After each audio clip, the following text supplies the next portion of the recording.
Chapter 1431. At dawn, Su Beiji slowly walked to the top of the mountain. He looked at Su Fengnian, who was draped in a thick fur coat. He walked to the stone table and sat down. He shook the empty wine pot and said softly, "An ordinary man will die because of his treasures, and 100 ghosts will look up at him." Su Fengnian, whose alcohol smell had long been blown away by the cold mountain wind, sighed and said, "Last night, I was thinking that if someone else becomes the emperor, even if that person used to be my good friend, would he tolerate someone with a different surname holding hundreds of thousands of elite soldiers?"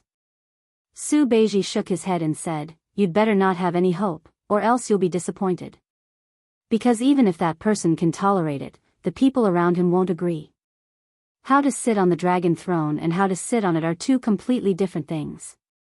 Biyao always felt that the 3 emperors of the Zhao clan of Liang were the same. They all liked to cook the hound after the cunning rabbit had outlived its usefulness. This opinion wasn't wrong. However, not to mention Zhao Zhuan, who had just ascended the throne, Zhao Yin and Zhao Dun were destined to be wise monarchs in the history books of future generations. They naturally had their own strengths. Ordinary commoners would have to rack their brains if they wanted to take care of a household and live a comfortable life, let alone a huge dynasty. Zhao Yin might believe that Su Xiao won't rebel against the Zhao clan, but Zhao Yin wouldn't believe that Su Zhao's son would willingly guard the northwest.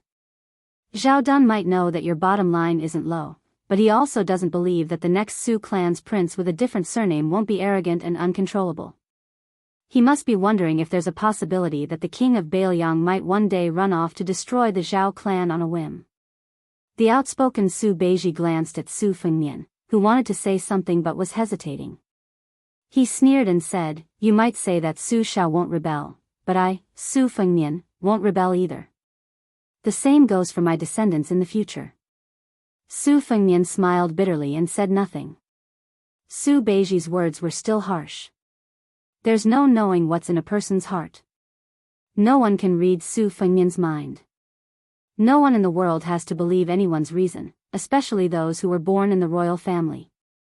If they weren't suspicious by nature, how could they sit on the throne? How could he compete with the vassal towns, the relatives of the emperor, the eunuchs, and the civil and military officials of the imperial court? Besides, he would rather have his grandson squander away his family business than let it be snatched away by an outsider. This kind of dark mentality was not unique to the emperor. "Do you, Su Fengnian, dare to say that you don't have any?" Su Fengnian smiled and said, "That's true." Su Beiji suddenly asked, "Aren't you one of the 4 grandmasters?" "Why? Are you also afraid of the cold?" Su Fengnian said self-deprecatingly, "After the battle at Liuzhou, my strength fell greatly, and I feel cold in my bones all day long. Actually, the fur coat can't keep out the cold. The only reason I wear it is because it's better than nothing. It's just like how many retired swordsmen of the Jianghu like to look at their dusty swords on the shelves. Retired generals also like to touch their armor and sabers." Su Beiji asked, "What's up with that Liangzhou Deputy General Ko Beisheng?" Su Fengnian joked, "He's a new lover." "What's up? Tangerine, is this old lover of yours here to denounce you?" Su Beiji stared expressionlessly at Su Fengnian. Su Fengnian could only put away his joking expression and said helplessly, "It's that Ko Jianghu from West Chu from Guangling Path. He made a deal with me, and we're both getting what we need." Su Beiji's expression softened, and he said in a low voice, "Liuzhou only has 3 incomplete military towns to rely on, but they have to face Lu Gui's 100,000 soldiers and Tuoba Bodhisattva's 10,000 elites. They have 30,000 Long Xiang army's 2 deputies. Wang Lingbao is only a valiant general. Although Li Mofen is a talented general, there's a huge disparity in strength between the 2 sides at Liangmang and Liuzhou. Li Mofen is also not an immortal who can make soldiers out of beans. The Long Xiang army is still in a perilous situation, and we need Ko Jianghu, who has the potential to be a top general of the spring and autumn period, to help us in our hour of need." Su Fengnian nodded and said, "When Ko Jianghu makes a name for himself at the Huayang Pass defense line in Fuling, Liuya, and Huayang Pass, I also have plans to let him become a general there. In the northern pass of Liangzhou, the space for us and Beimang to maneuver our troops is limited. In the end, it's just a fight to the death. Therefore, we have to defend multiple passes and garrison troops, and both sides have their hands tied. However, Liuzhou is like a blank piece of paper. It has plenty of the blank space for Ko Jianghu to display his military talents to the fullest. Su Fengnian suddenly laughed and asked, Zhu Zi, you're actually afraid that something will happen to Qin Shiliang in Qingsang City, right? Su Beiji asked back, do I have to scheme against my colleagues every day for you, the king of Beimang, to feel at ease? Su Fengnian slammed the table and glared at her, Zhu Zi, you can't vent your anger on me just because you were bullied in Lingzhou and scolded by others, okay? Let's talk nicely, okay? Ko Jianghu, who was casually strolling around Mount Qingliang, coincidentally saw this scene and heard these words. For some reason, he felt a chill run down his spine. Could it be that Su Beiji had an affair with that Su Beiji? Otherwise, how could a provincial governor without any foundation make the king of Beimang feel so wronged? Ko Jianghu quickly turned around and was about to retreat. However, he was stopped by Su Fengnian. Then, the three of them surrounded the stone table and formed a tripartite formation. Ko Jianghui's expression was as if he was deaf, blind, or mute just because they were flirting. Su Fengnian looked at Ko Jianghu, who was pretending not to look. He pointed at Su Beiji and introduced him with a smile, Lingzhou Provincial Governor Su Beiji, praised by Mr. Song Dongming as the kind of person who can slaughter commoners and stabilize the country. Unfortunately, his alcohol tolerance is poor, and his alcohol tolerance is even worse. Once, when he was drinking with the Fish Dragon Gang in Lingzhou, I had to personally carry him back. Ko Jianghu said seriously, greetings, Provincial Governor Su. Su Beiji also regained his usual elegance and said with a smile, General Ko's arrival in the Beiliang Frontier Army is like adding wings to a tiger. Su Fengnian said mischievously, aren't you helping the tiger do evil? Su Beiji laughed coldly, oh, impressive, scolding all three of them at once. You don't even let yourself off. Ko Jianghu also said seriously, you hurt yourself by hurting 1,000 of your enemies. It can be seen that the king of Beimang is very lousy at using troops. Chapter 1432. Su Fengnian said proudly, just by talking, he can destroy Ko Jianghu and Su Beiji together. How is he not qualified? If we fight? Why don't we give it a try? At this time, a large group of people who had just reached the summit of Mount Qingliang began to jeer. Give it a try. You must give it a try. General Ko, I have high hopes for you. If you win this battle, you'll be one of the few great grandmasters in the world. Not to mention Liangzhou's deputy general, you'll even be Liangzhou's general. If you still think your position is too low, I, Qin Yinshui, will give you the position of deputy general of the infantry. General Ko, we've been unhappy with His Highness for a long time. We're old, so even if we win, it's an unfair victory. Today, you're the same age as His Highness, so you must help us vent our anger. If worse comes to worst, I, He Zhonghu, will personally carry you down the mountain. Turning his head to look at this large group of Beiliang's most powerful officials, Ko Jianghu, who had just arrived in Beiliang, felt his mouth twitch. For a moment, he was not used to it. In Guangling Dao, whether it was in his early years at Shangyin Academy or later in Dechu's court, there would never be a scene like this where old men ganged up to trick a young junior. While he felt that it was ridiculous and funny, Ko Jianghu also felt an irrepressible emotion in his heart. Perhaps it could be described as intense passion. Among these old men, there was the number one general of the old southern Tang, ancestor Gu, the partridge Zhou Kong, He Zhonghu, who had defeated 40,000 later Sui infantry with 8,000 cavalry, and Qin Yinshui, who always put on his armor and charged into battle.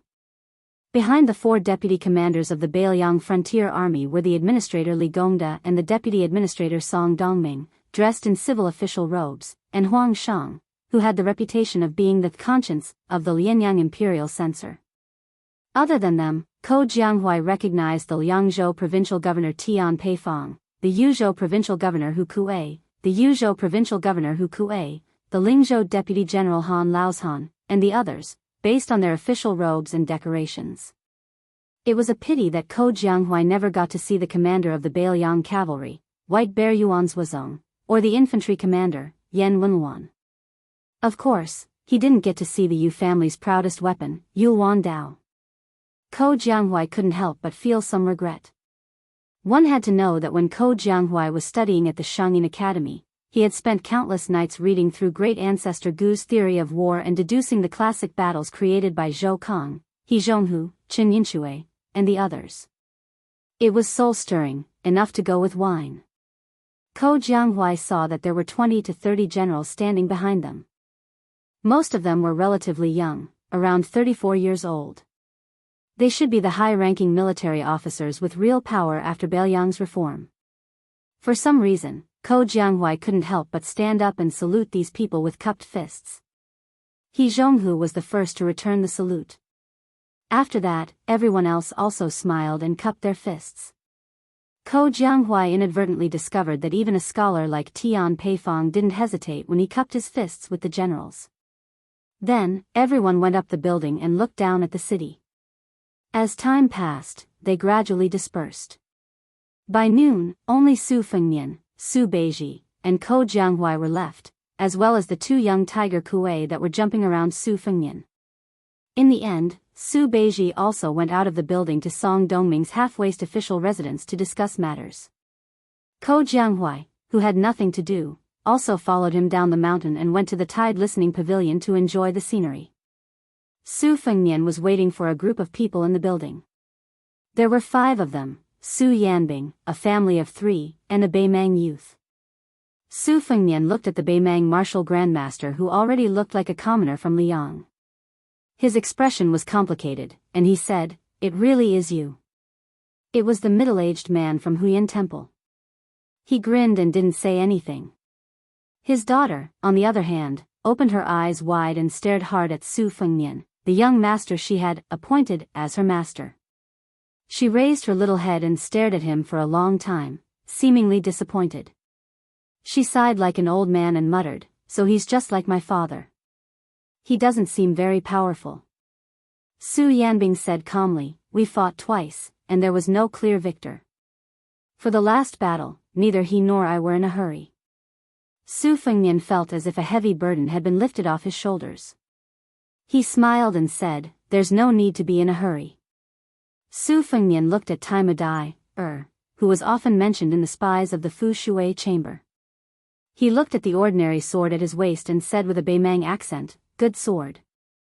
Tai Madai thought it was just a polite remark and only nodded with a cold face. However, this young man's expression was still somewhat uneasy. After all, this vassal king with the strongest military force in the Liang dynasty was not only the mortal enemy of Beimang, but also the martial grandmaster who had defeated Wang Xianji of Wuwu City. In the corridor outside the building, Huyan Temple supported his daughter and let her stand on the railing. When Su Fengnian saw a figure, he said goodbye and went downstairs. Su Weisheng sat in his wheelchair and glanced at the people upstairs. He said softly, 10 days ago, Shishu sent a message to Wutongan, asking you to go to the border of Lingzhou. I ignored it. Su Fengnian frowned and said, "He wants to see me." Su Weisheng said calmly, "Right now, he, Xia Guining, and the girl from the Spring Invitation Cottage have entered Lingzhou. He said he will wait for you at the border between Lingzhou and Liangzhou." Su Fengnian smiled and said, "Then let's meet." Su Weisheng nodded and said, "Bring Uncle Su and Tantai Pingjing. If Huyan Temple is willing to go with us, that would be the best." Su Fengnian nodded and said, During the Qingming festival of the second year of Xiangfu, at dusk, tens of thousands of people were dressed in mourning clothes at the back of Mount Qingliang. The king of Beiliang, Su Fengnian, led nearly 100 civil and military officials, and offered wine to the Longxiang army who died in Lu province, the Serenity Cavalry who died in Ji Bay and outside Huluku, the Border Army who died in Huluku, and the Border Army who died in Huluku. In the Forest of Steels, there were 300,000 nameless steels, and 36,872 names were written on them. In the night, wishing lanterns rose slowly in the city of Liangzhou. After the 5 riders left the city, Su Fengnian stopped his horse and looked back. He took off his wine pot and drank a mouthful. 1 year later, how many people in the Biyao border army would not be able to drink this wine? A few years later, how many of the millions of people in Biyao would miss this green ant wine before they died? At this moment, the scene in Su Fengnian's eyes was like fire spirits rising in the city. Chapter 1433. Su Fengnian, Su Yanbing, Huyan Dagwan, Tantai Pingjing, and Tai Madai, 5 riders headed south to Lingzhou. 3 of them were in the top 14. Tantai Pingjing was now the most famous qi cultivator grandmaster in the world, and the other was the most promising swordsman in Beimang. It was only a matter of time before they were on the rankings. This was an unprecedented lineup. Compared to the 9 swords of the Wu family that had defeated Beimang's 10,000 riders, they were much better. Tai Madai did not know why he had to make this trip south. Deep in his heart, he did not like that young king. However, Huyan Dagwan wanted him to come along, so Tai Madai could only follow. It was rumored in Beimang that Su Fengnian had not only inherited Li Chuangong's azure dragon sleeves, but Dong Tai had also taught him the flying sword technique. Although Su Fengnian was used to showing people his sword, Tai Madai did not doubt that if Su Fengnian really used a sword, he would not be his match. Tai Madai was silent along the way. There were many times when he wanted to ask Huyan Dagwan, who was not willing to admit to being his master, if he could surpass Su Fengnian in swordsmanship. Tai Madai did not realize that he, who had little desire to win since he started practicing swordsmanship, was different now. The 5 riders galloped along the Lingzhou post house known as Jiangnan. Tai Madai had been carefully observing Su Fengnian's words and actions. It was not that he did not find any clues. For example, although Su Fengnian wore his cold sword on his left waist, this king of Biyao was actually secretly left-handed. When he fought an enemy, whether he wielded his sword in his right hand or his left hand would make a huge difference. Then there was Su Fengnian. Although his qi seemed to be flowing slowly and dry like it was dry season, the water surface was very shallow, almost reaching the bottom. However, Tai Madai knew that if his qi was flowing like a river during flood season and looked fierce, then Su Fengnian was the Guangling River in Liang. The more dry it was, the more lofty it was. The depth and width of the river was terrifying. The 5 riders stopped at the northernmost part of Lingzhou and turned off the post house. They followed a small path and turned into a mountain range. On the mountain path, there were many strong Liang men under the protection of Biyao soldiers, carrying stone and stone slabs out of the mountains. Under the protection of the Biyao soldiers. The person leading the way for the 5 riders was a spy from the Fushui chamber who had been waiting at the entrance to the mountain for a long time. He was a middle-aged man with an ordinary appearance. He did not have the shrewdness that a spy should have. He gave off the rough aura of someone who lived close to the mountains. The man's surname was Lu, and he was a small spy leader in the second-class branch of Wuxia society. He only knew that he was going to pick someone up, but he didn't tell him who he was going to pick up. When he met the 5 riders with different accents, the spy wasn't sure where they came from. However, since the leader of Lingzhou's spies, the first-class branch of Wuxia society, had said a few harsh words for the first time, he carefully accompanied the 5 riders into the mountain. Along the way, the man carefully explained the history of the quarry to them. He said that the place was called Jianghu Mountain in the local area, but the scholars of Lingzhou like to call it Diyu Paradise. Ever since the Great Feng dynasty established the protectorate of the western regions further west of Biyao, most of the stone used to build the military towns in Qingcang Linyao was cut from this place. Later on, it was the same for the construction of the prince's manor on Mount Qingliang. It was even more so for the construction of Huda city, which took 6 years at the border of Liangzhou. In the end, Su Fengnian and the other 4 had no choice but to lead their horses forward. They came to the top of a mountain and looked down at the mountain range. After the beginning of spring, the scenery was lush and verdant. However, as far as their eyes could see, it was as if the peak under their feet had long been an empty shell. Ever since the Great Feng dynasty, after nearly 500 years of stone mining, this Diyu Paradise, which was one of the 36 blessings of Taoism, had truly become a paradise in name. It was made up of 16 large caves and nearly 1,000 caves. Looking down from the side peaks, the winding plank paths climbed all over the mountain range. On the main peak, there were occasional Taoist temples with flying eaves hidden in a cage of greenery. Day after day, year after year, tens of thousands of stone miners in Biyao worked hard to make a living here, while people who sought immortality were born here to cultivate Taoism. Su Fengnian stood on the top of the mountain and was lost in thought. Diyu Paradise had been brightly lit since the beginning of the year. It had welcomed the peak of stone mining.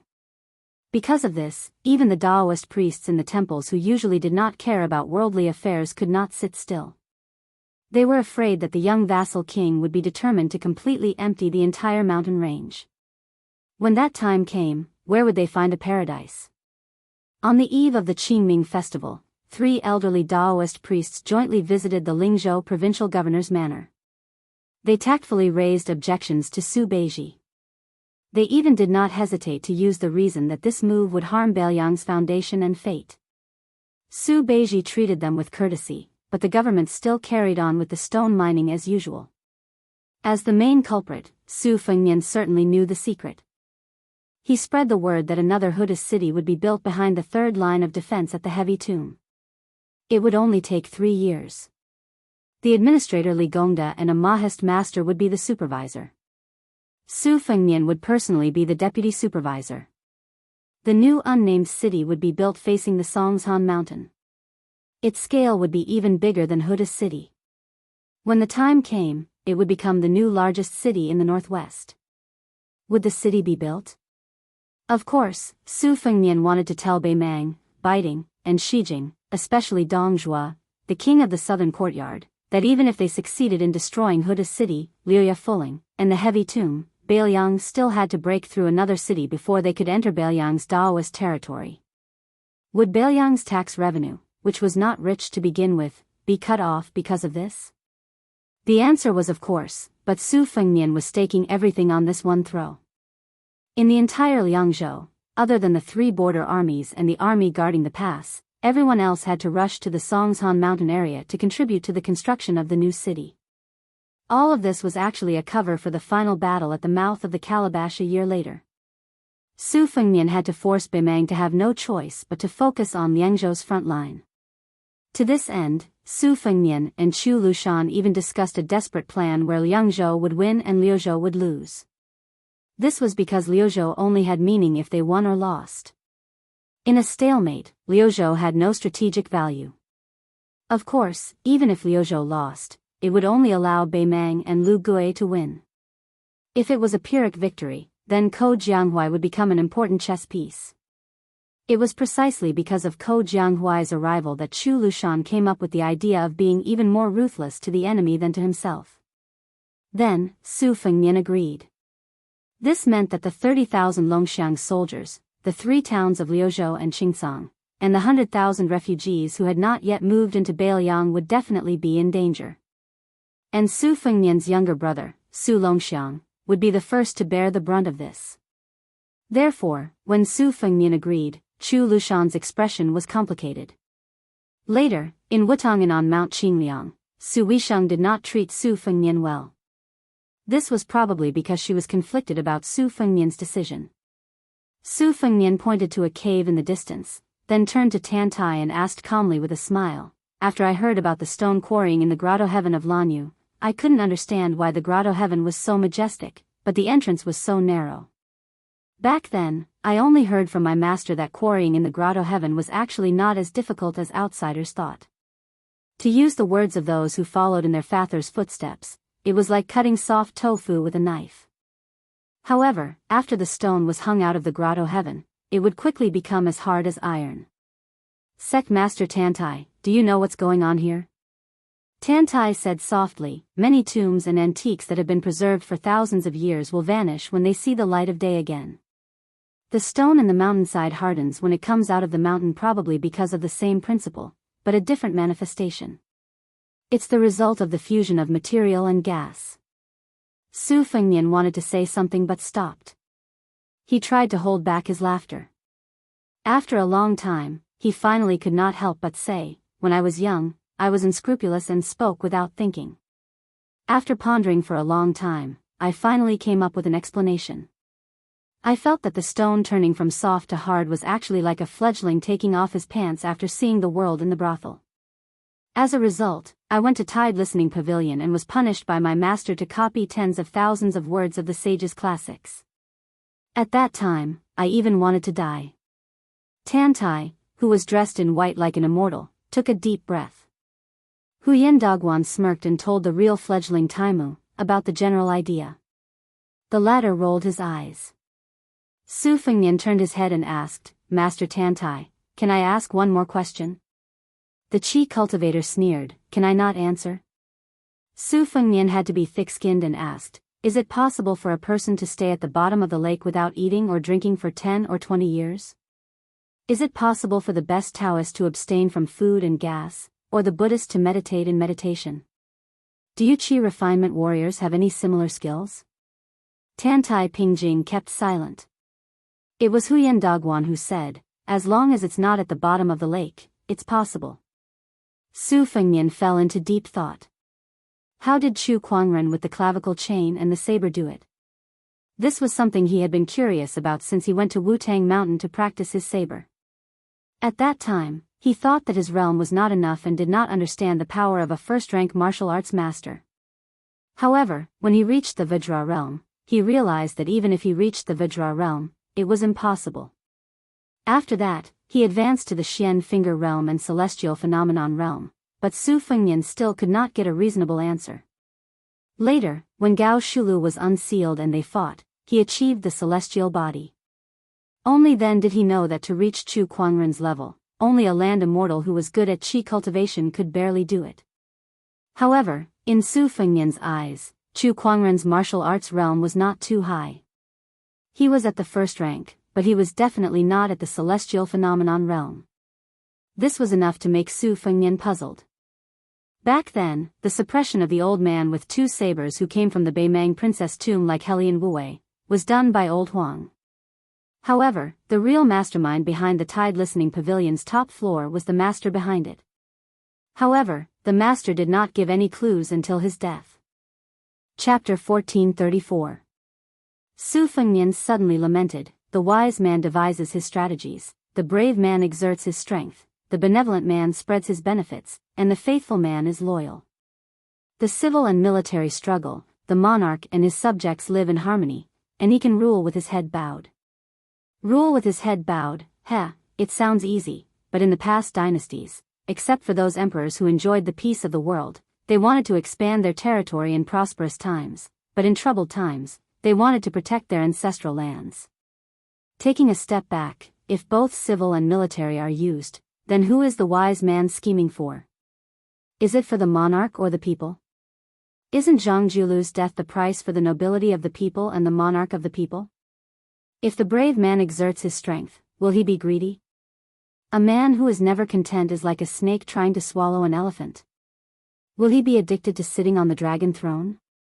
The benevolent man nurtures his hopes, and the mud and sand go down together. Is he fishing for fame? For example, like this old man of the Song family, who steals copies of memorials to the imperial calendar in order to leave his name in history? If the faithful man is loyal, will there be officials who are foolishly loyal and actually bring disaster to the country? Su Fengnian mocked himself, who doesn't want to be an emperor? When I was young, I often thought that other than the dream of being a hero, which is now gone, the next dream was to be an emperor. Once I had the power of the dynasty in my hands, I could kill all the eyesores in the world, and all the women in the world would be mine. How refreshing would that be? However, as time passed, I realized that being an emperor really wasn't easy. Zhao Zhuan's grandfather wanted to kill Su Shao. Zhao Zhuan's father killed the Han family of Ji province, and before he died, he had to kill Zhang Julu before he could rest in peace. Zhao Dun and Li Yang didn't accept Li Xiaoxin's new calendar from the 2 Zen temples, and didn't choose to let the world have 60 more years of peace. Instead, they let the descendants of the Zhao family have a few more years of imperial power. I think it was also at that moment that Zhao Dun and Zhang Julu, a pair of wise monarchs and famous officials who could have been immortalized through the ages, began to truly part ways. Only then could Zhang Jiulu make up his mind to seek death, and Zhao Dun forced himself to let Bai Yan die. I ask myself, if one day I finally become the emperor, would I feel more and more guilty when faced with so many choices? Would they kill Su Beiji, Chen Shiliang, Chu Lushan, and Yuan Zuozong? Would they break up the Beiliang frontier army and let the old men who wanted to die on the backs of the horses beyond the Great Wall die on their beds in the misty central plains? In the future, the sons and grandsons of Su Fengnian, will the men fight with each other for a seat? When they are young, they will make solemn vows and talk cheerfully, but when they are older, they will hide daggers behind their smiles and turn against each other? Will women marry people they don't even love? Su Fengnian looked at Su Yanbing and asked with a smile, "Uncle Su, is this considered soft-heartedness?" Su Yanbing nodded, but said, "There is a saying that soft-heartedness doesn't lead an army, but it doesn't mean that those who lead an army have to have a heart of stone." The four great generals of the spring and autumn period who are equally famous as the great general, whether it's Yi Baikue or Gu Jiantang, are usually very amiable and approachable when leading an army. Training an army for 1,000 days to use it for a single day. The time when one is truly ruthless and merciless is when one uses the army. On this point, Chu Lushan did very well. Su Fengnian gently looked to the south.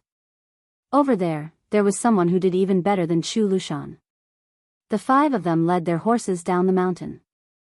The spy surnamed Lu, who had been standing far away from them, continued to lead the way. At the foot of the mountain, they happened to run into a large group of quarrymen who had come out of the depths of the mountain. The mountain path paved with crushed stone was only wide enough for 3 or 4 people to walk side by side. The smaller stones were tied up in layers on wheelbarrows and transported out of the mountain. The larger stones were placed on donkey carts and ox carts. There were also many quarrymen carrying stones in groups.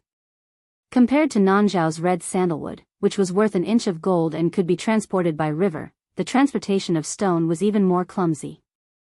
When Su Fengnian was about to mount his horse and leave the mountain, he saw a white-haired but tall old quarryman who was physically exhausted.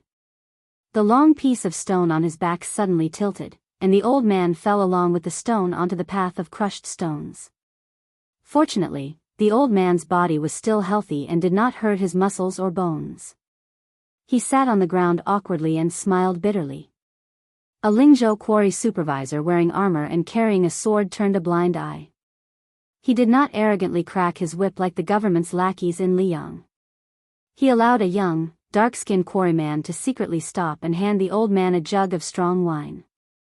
The nearby Beiliang soldiers wanted to go forward and stop them, but the supervisor, who looked like a deputy captain, gently shook his head and used his gaze to stop his soldiers from going forward. However, when Su Fengnian approached, 7 or 8 soldiers simultaneously held their swords and glared at him. The quarry was currently not open to the public. The outsiders who could enter were all people who were close to the government and had a clean family record in the whisk room. After all, the large and small Taoist temples in Dayu Paradise still needed the support of incense. The Great War of Liang Mang had begun, and more people came to pray for blessings. The most prosperous Lingzhou naturally had a lot of incense. Regardless of whether they were rich or poor, they all asked for something like a protective talisman. Su Beiji set an unwritten rule for the large and small Taoist temples in Lingzhou. In the past, they did not have to hand over incense money to the government. They had to take 2 or 3 or 4 out of every 10 miles. For a forbidden land like Dayu Paradise, because the government was lenient, they had to take 4% of the incense money. Therefore, after Su Beiji bought the rice provincial governor, he had the reputation of being a popular provincial governor. It was only when Spy Lu stepped forward that the Lingzhou soldiers in charge of transporting the quarry retreated. However, their eyes were still alert. The quarry old man who drank a mouthful of strong wine raised his head and looked at the handsome young master in front of him. He did not have stage fright. He was probably a talkative person. He took the initiative to smile and said, "This young master is going to Chongshan Temple to burn incense, right? It's not that I want to put in a good word for Chongshan Temple, but the marriage fortune sticks there are very effective. These years, I have seen many young masters and ladies come back after making their wishes.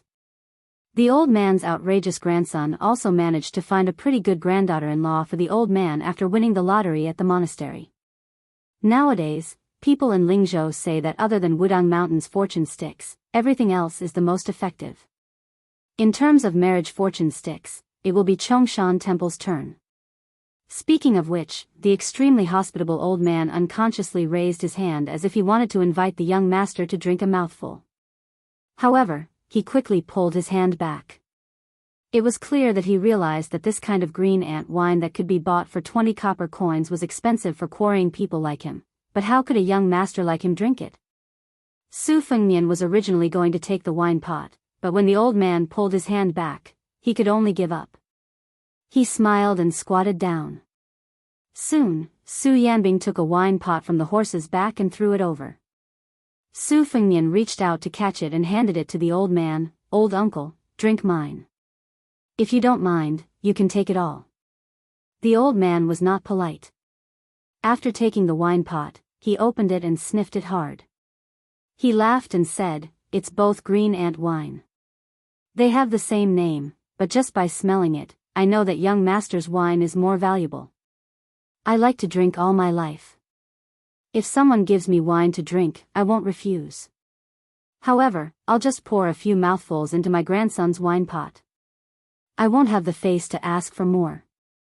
The old man really poured a few mouthfuls of wine into his own wine pot.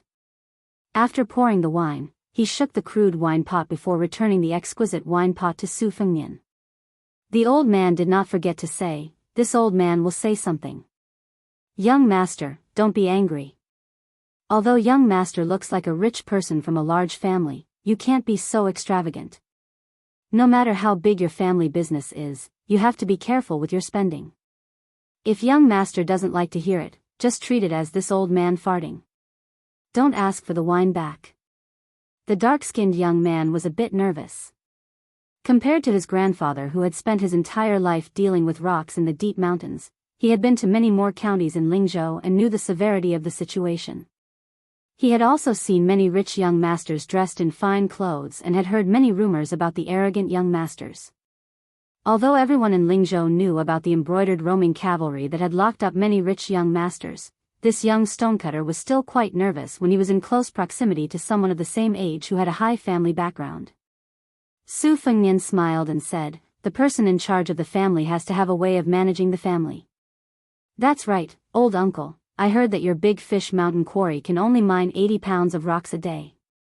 Although there are 25 miles of mountain roads in 2 trips, it shouldn't be too tiring. Why does old uncle have to carry 100 pounds of rocks in one trip?" The young stonecutter did not want his grandfather to say too much to an outsider, so he reminded him, "Grandfather, we need to move." With the help of his grandson, the old man knelt down and tied the leather rope that was used to tie the rocks. After he slowly stood up, he turned his head to Su Fengnian and said with a smile, "The provincial governor did have such a rule, but young master might not know. The quarry also said that after completing a mission of 120 pounds of rocks, if you carry an extra 10 pounds of rocks, you will be rewarded 1 copper coin. This old man, my grandson, and my 2 sons, the 4 of us together can carry an extra 400 to 500 pounds. That is 40 to 50 copper coins. For our family, this is not bad. This old man still has some strength, and my sons and grandson are filial. They only let this old man carry 1 trip. Isn't this because they want to carry 20 to 30 pounds of rocks in 1 trip? It will be slower, but it will also be good to earn 2 or 3 copper coins. The government has also been very straightforward in paying the bill, so we have more motivation to work." Su Fengnian smiled and nodded. Chapter 1435. Perhaps it was because the old man had drunk a few mouthfuls of good wine and still wanted more. His smile was simple and honest. In the end, he said to Su Fengnian, "However, this old man is already so old. Whether or not I earn those 2 or 3 copper coins doesn't really matter. It's just that when I heard that the prince wanted to build a large city in the north of Liangzhou to fight the Beimang barbarians, this old man thought that even though I won't have the chance to go north in this lifetime, at least I still have some strength left, so I can carry 20 to 30 caddies a day.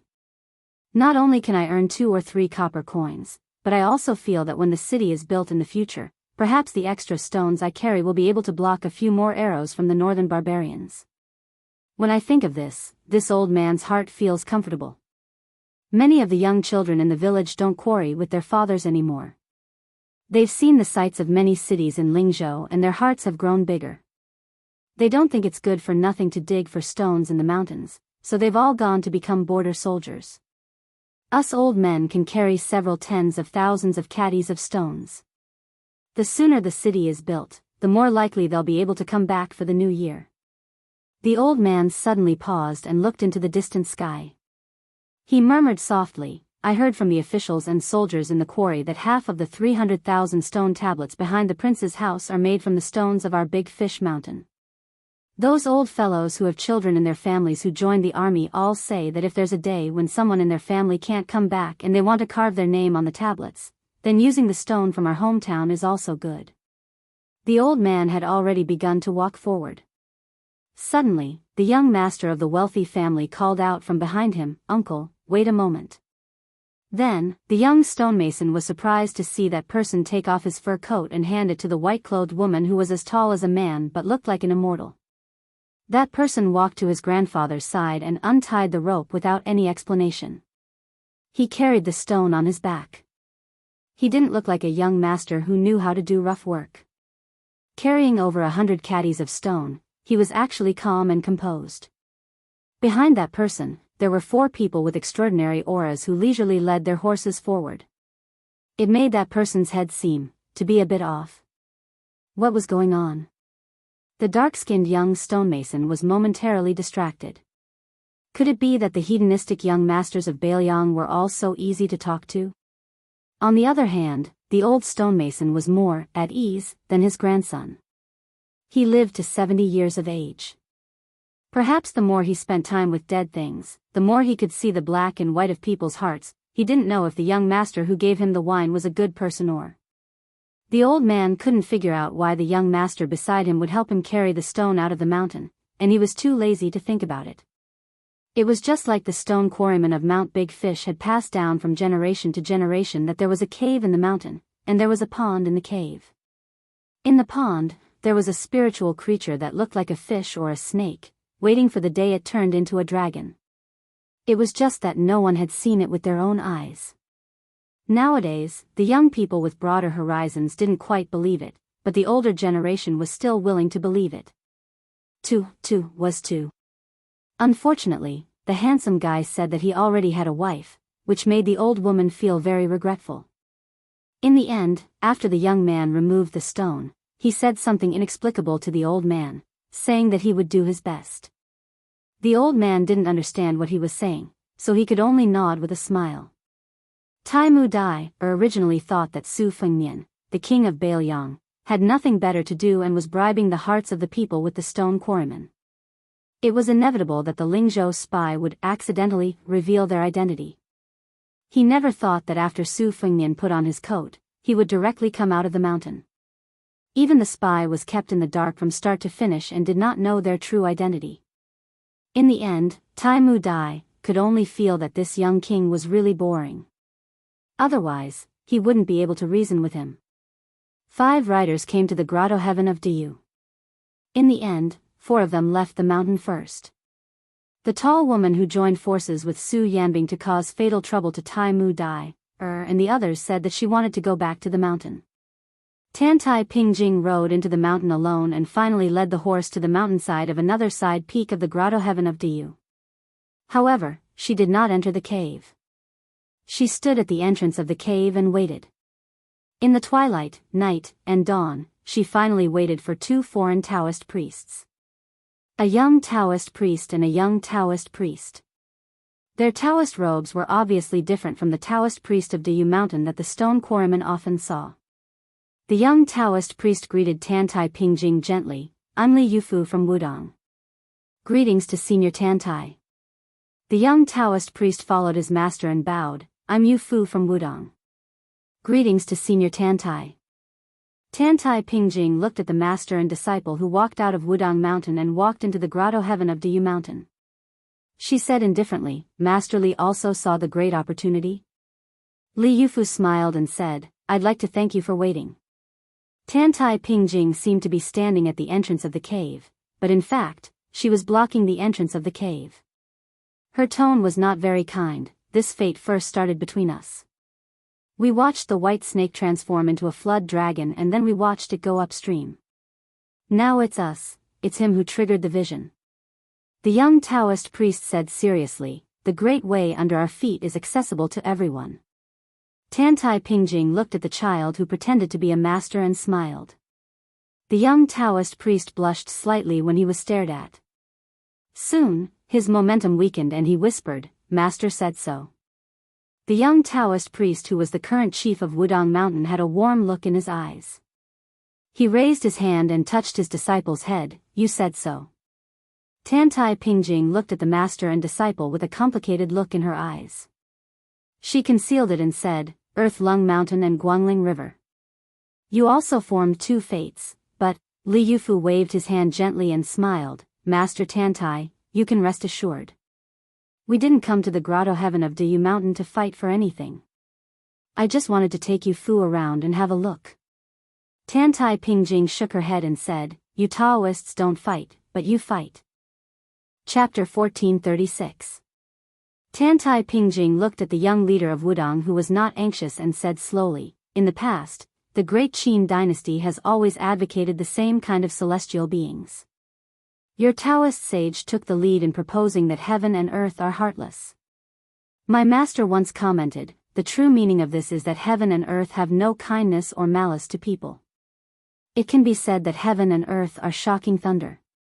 Later generations, based on their preferences, misinterpreted it as being able to become a sage and treat all things in the world as dogs. At the end of the great Qin dynasty, the Confucian sage advocated that human nature is good and that heaven and earth are connected. However, the root of it is only a tendency to return to the same kind of celestial beings. Huang Sanjia called it removing the clouds to see the moon, instead of removing the clouds to see the sun. As for Buddhism, it is a foreign religion. Let's not talk about it." Tantai Pingjing's eyes suddenly sharpened and stared at the leader of Wudong. "You, Li Yufu, want to make decisions for the world by your own will. Do you really dare to say that you are not wrong?" Li Yufu said calmly, "Doing things by yourself, right or wrong, is more reasonable than others asking you to do good or bad things." Li Yufu no longer looked at the leader of Guanyin sect, but looked up at the sky as if he was talking to the sky. The living of heaven and earth are neither sad nor happy. The dead of heaven and earth are carefree. In between life and death, how can we control those superior people who have already transcended life and death? Born and dying in heaven and earth, we should not ask how to live forever. We should ask why we were born and how to live better. The courtesy of Confucianism, the purity of Taoism, or the mercy of Buddhism. In the 100 years of self-questioning and self-answering in this life, some people will gain and some will lose. Later generations will eventually have self-knowledge, self-respect, self-improvement, independence, and freedom. Although life is short, the noble spirit will last forever. Tantai Pingjing stared at the young Taoist who dared to ask heaven and smiled helplessly. She stepped away from the path of the cave and stepped forward to leave. It was like something, no matter how much she cherished it, if she could not own it, then she would not look at it. The little Taoist boy bowed politely to her back and said, "Thank you, senior." Tantai Pingjing looked back and asked with a smile, "Lu Dongxian? Qi Xuanjin? Hong Shixiang?" The little Taoist was stunned. "Senior, my name is Yufu." Li Yufu led the little Taoist boy into the cave and lit the torch he had prepared beforehand. After walking for an hour, they arrived at a deep green pond. He placed the torch between the walls of the mountain and then took out several oil pots and an ancient oil lamp from his bag. He sat down cross-legged and bent over to light the lamp. Yufu also sat down. After waiting for a long time, the little Taoist boy did not see any movement on the mirror-like surface of the pond.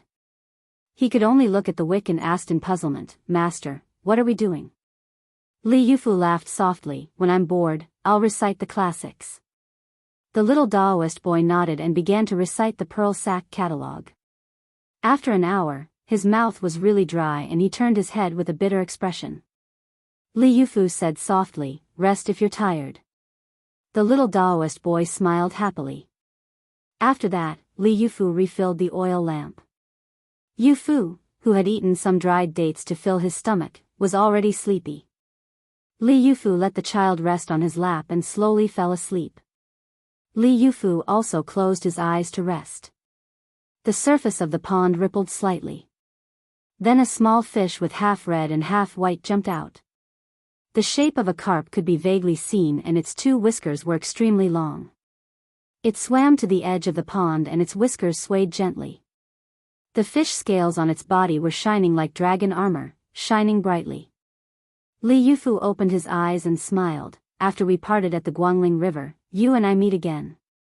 It swayed its whiskers and white tail cheerfully. Li Yufu said softly, I'm willing to protect you from the river to the sea and help you become a dragon. If the future generations suffer from a drought, are you willing to create clouds and rain for the world? If there is a king who is heartless, are you willing to warn him on behalf of the heavens? If you feel lonely, will you still not stir up trouble? If you can't overcome each other, will you live in peace with the world? It was still and motionless. Li Yufu laughed, as the Biyao of the place where your dragon rises, you don't have to worry with him. The hearts of the people and the power of heaven and earth. It swayed its tail slightly and broke through the water surface, floating above the pond. Li Yufu gently pinched his fingers. 3 days later, you and I will go down the mountain and enter the river. We will say goodbye at the mouth of the Guangling River. It seemed to nod and slowly dived back into the pond. Li Yufu sighed slightly and looked down at the little Taoist child who was drooling.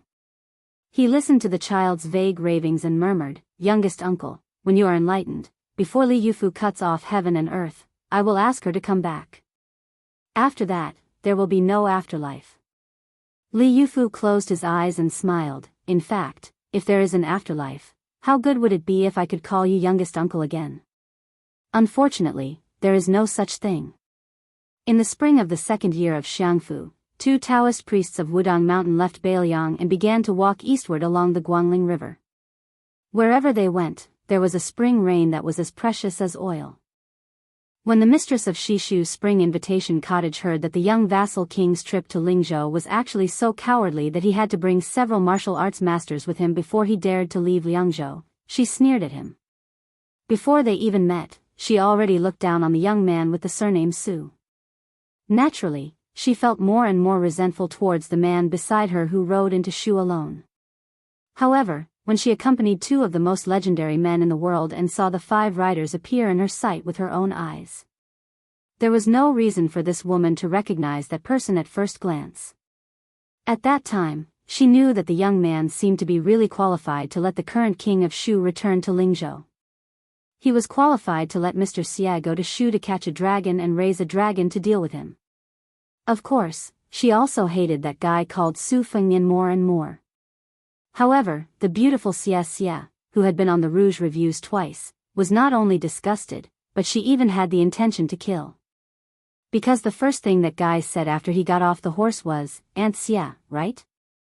Why didn't you bring the child with you to Lingzhou? The red packet is already prepared. Chapter 1437. Compared to the 2 prefectures where the smoke of war was imminent, Lingzhou, which was the backyard of northern Liang, still had many handsome men and beautiful women going for a walk in the spring. Many young children in the city were happily flying kites, and the children of the wealthy would string colorful lanterns on the kite string. For example, near their courtyard, there were no less than 10 kites flying in the sky. The children's laughter unknowingly diluted the tense atmosphere after the 2 groups of people met. However, Su Fengnian's unexpected opening speech seemed to spoil the mood a bit. As the most beautiful woman in Western Shu in the past 20 years, Xie of the Spring Invitation Cottage had entered the Rouge Revue at the age of 14. She was known for her skin as white as mutton fat jade and her hands as soft as lotus buds. 10 years later, she won the Rouge Revue for a second time. Although her real age was 26, it was not an exaggeration to say that she was a 16-year-old beauty. Xie's figure was like most women in Shu. She was thin and delicate with an extremely thin waist. Xie's skin was especially white. No wonder she had the nickname of the Moon Palace Fairy. Many men in Shu dreamed of her. Su Fengnian was far away in Biyao. He heard that the Western Shu administrator had been coveting her for a long time. If Chen Jibao had not been the vassal of Western Shu and became the guest of honor of the Spring Invitation Cottage, Xia Lingjun would have become a caged sparrow in the administrator's mansion after she died at the hands of Su Fengnian by the Spring God Lake. After Su Fengnian teased him, he led the horse forward. He did not immediately look at the man in white standing in the middle of the three people at the door. Instead, he looked at Xia Guining, who looked like a middle-aged Confucian scholar. His courtesy name was Shu Yang, and his nickname was Flying Fish. He and Li Shan were once called Northern Xia, Southern Li. They commented on each other's romantic life. Of course, what interested Su Fengnian the most was not this person's extravagance in catching and raising real dragons, but his identity as the father of White Fox. For some reason, White Fox's face said that he was dead. Moreover, he did not take Xia Guining's surname, but Nangong. Naturally, this was another matter of confusion. As for why Chen Jibao wanted to meet him, Su Fengnian could guess a little. This was because the third son of heaven's favored son who had the potential to sit on the dragon throne was the king of Yanqi, His Royal Highness Zhao Zhu, the little beggar from back then. If Chen Jibao wanted to legitimately walk out of Western Shu, he would have to make use of the situation in West Shu and become the key figure who would break into the capital of West Shu before the southern Xinjiang army. Biyao would have to play a key role in this matter. If Su Fengnian was determined to contain Western Shu's military forces, then Zhao Zhu's chances of success would be far greater than Chen Jibao's. Of course, this time Western Shu definitely did not come here to beg for help. Instead, they wanted to make a hidden exchange. As long as Biyao did not drag Western Shu's entry into the Central Plains, then Western Shu would not cause trouble for Biao's backyard during the Great War of Liangmang. This would test the tacit understanding between the two sides. If both sides agreed, then everyone would be happy. However, as long as either Su Fengnian or Chen Jibao was unwilling to take a step back, then after today, the two sides would completely fall out and fight to the death. Biyao would be attacked from both sides, and Western Shu would also miss the opportunity to seize the throne in the Central Plains. Perhaps this would be an awkward situation where one steps slower than the next. This deal could very well decide who the entire Central Plains belonged to, or even the surname of the entire world. Otherwise, given Chen Jibao's nature, why would he return to Biyao and take the initiative to meet with Su Fengnian? Moreover, it was most likely Xia Guining who instigated this white-clothed military saint to leave Shu and enter Liang. It was probably because Xia Guining was Chen Jibao's trusted aide and understood the importance of this meeting. Thus, even though Su Fengnian's teasing made her seethe with anger and hammered her weak spot with a hammer, she still didn't show any displeasure. The group entered the luxurious Jiangnan-style residence. Su Fengnian and Chen Jibao walked side by side at the very front, followed by Tantai Pingjing and Xia Guining, and finally Xia Guining and Su Yanbing. Huyan Dogwan and Tai Mu Dai didn't follow. Huyan Dogwan said that it didn't look like he was going to fight immediately. He had to go to the streets of Lingbei City to buy some strange objects for his wife and daughter. Then, this Beimang martial grandmaster directly left. In reality, on this trip to Lingzhou, Huyan Dogwan had already made it clear to Su Fengnian on Mount Qingliang that he wouldn't help Biyao kill anyone. However, if Su Fengnian's life was in danger, he would step in to save him. Su Fengnian naturally wouldn't ask for anything. For a martial artist like Huyan Dogwan who was extremely close to Wang Xianji's realm, unless it was someone like Su Yanbing and Chao Chongqing who had too many things that they couldn't let go of, no one would care about the world. For example, although Dong Tai was a relative of Su Fengnian, he was also unwilling and disdained to care about the trend of the battle between Liang Mang and Liang Mang. It was the same for Sui Xiegu. The reason why he stayed in Biyao was probably because he wanted to occasionally show his face to Tantai Pingjing and get scolded. Putting aside the weak Xia Guining, on Biao's side, there was Su Fengnian whose realm was damaged, Su Yanbing who was half a step away, and the number one qi cultivator, Tantai Pingjing. On Shishu's side, there was Chen Jibao who was uncertain whether he had already transcended mortality and entered the divine realm, and Xia Guining, who was ranked first on the Immortal Land painting. They should be evenly matched. The 6 people sat down in the quiet courtyard. As a woman who had been on the ranking list twice, Xia Guining really had too many praiseworthy, unique skills. Among them, the tea she made was called Yuhua tea. Xia Guining's hands had the reputation of lotus buds, and she was proficient in the tea ceremony. Countless Taoist immortals in Shu praised her tea as neutral and clean, with high charm and tranquility. When you drink it, the wind blows in your armpits, as if you have become a feather and fly. The tea leaves that Xia Guining used to make the tea now were the #1 treasure of Mount Fire, the Priming Spring Tea. The tea utensils and tea sets that she brought from the Spring Invitation Cottage were scattered, and there were as many as 18 of them. They must be the set of priceless 18 scholars. Even Su Fengnian had to admit that the tea made by this Western Shu woman in front of him was indeed pleasing to the eye. Her every movement was graceful, and most importantly, it contained a kind of meditative and forgetful feeling. No wonder the Western Shu Taoists praised her so much. Xia Guining was the first to drink a mouthful of tea. After putting down the cup, she was the first to break the silence. Without any superficial pleasantries, she went straight to the point. Chao Chongqing is well aware that if West Chu wants to attack Tai and city in one go, they cannot lose a single battle. Otherwise, the entire Guangling Road situation will rapidly take a turn for the worse. At present, the Mo sword formation, which was born out of the great halberd warriors, has already surfaced. Several of the main forces of field battle cavalry have also appeared. Excluding the Navy's 60,000 soldiers, West Chu has 170,000 soldiers on land.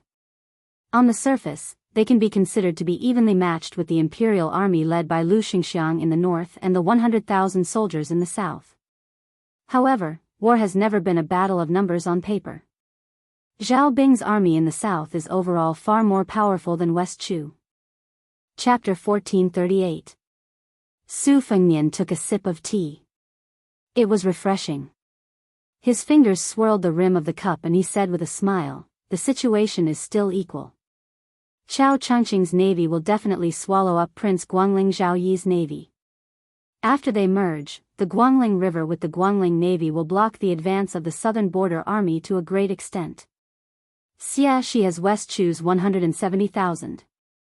Against the inferior Lu Xingxiang, they have a great chance of victory.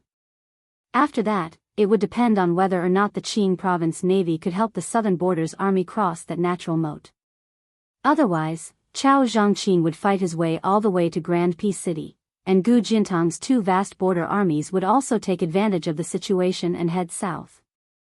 This was also the reason why the imperial decree of peace allowed Northern Mang's 2 easternmost generals to hold their bowls, and why they had to feign weakness in front of Ji Bei's Yuan Tingshan. In this kind of rapid development, other than Gu Jiantang, the other factions are distant water that cannot quench the immediate thirst in the eyes of the court. Xia Guining seemed to have a card up his sleeve.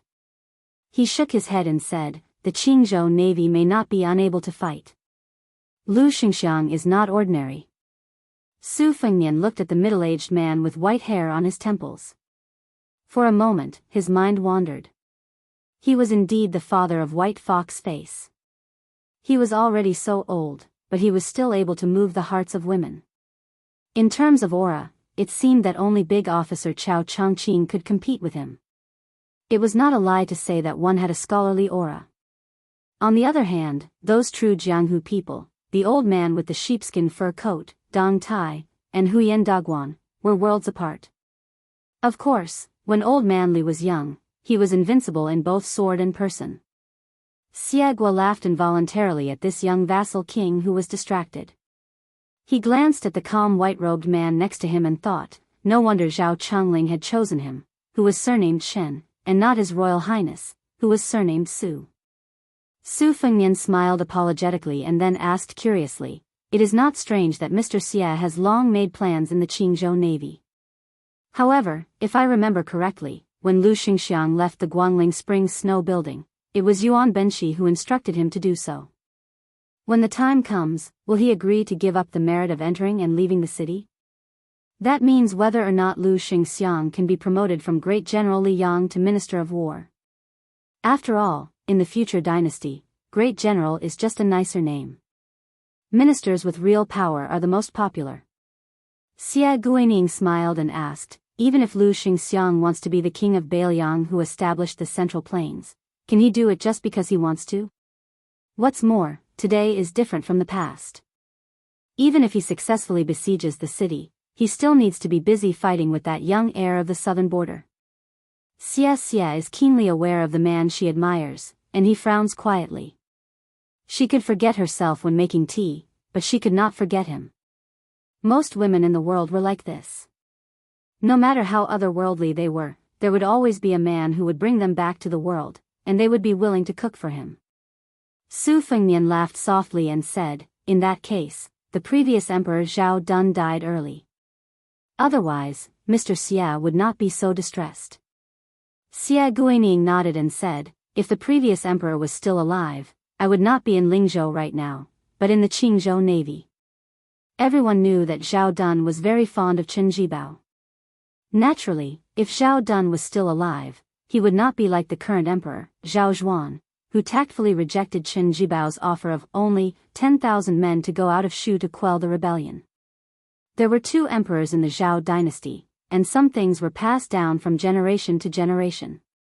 For example, Zhao Zhuan treated Biyao the same way as the previous emperor, which was to exhaust Biyao's military power as much as possible without affecting the stability of the Central Plains. Otherwise, as long as the Su family of Biyao was still around, removing the vassals would be a big joke. But some things had quietly changed, such as his attitude towards Chen Jibao, the prince of Shu. Zhao Dun trusted and admired Chen Jibao almost to the point of being paranoid. As a self-proclaimed enlightened emperor, he was incomparably intoxicated by the feeling of, the country has no equal capable generals who are willing to serve me.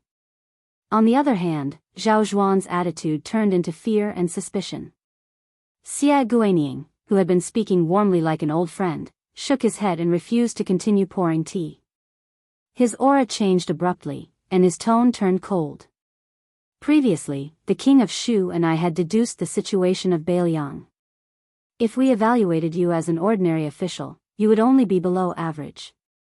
If you had built a big city south of North Zhongzhong in Liangzhou, you wouldn't even be below average. Su Fengnian smiled and did not say anything.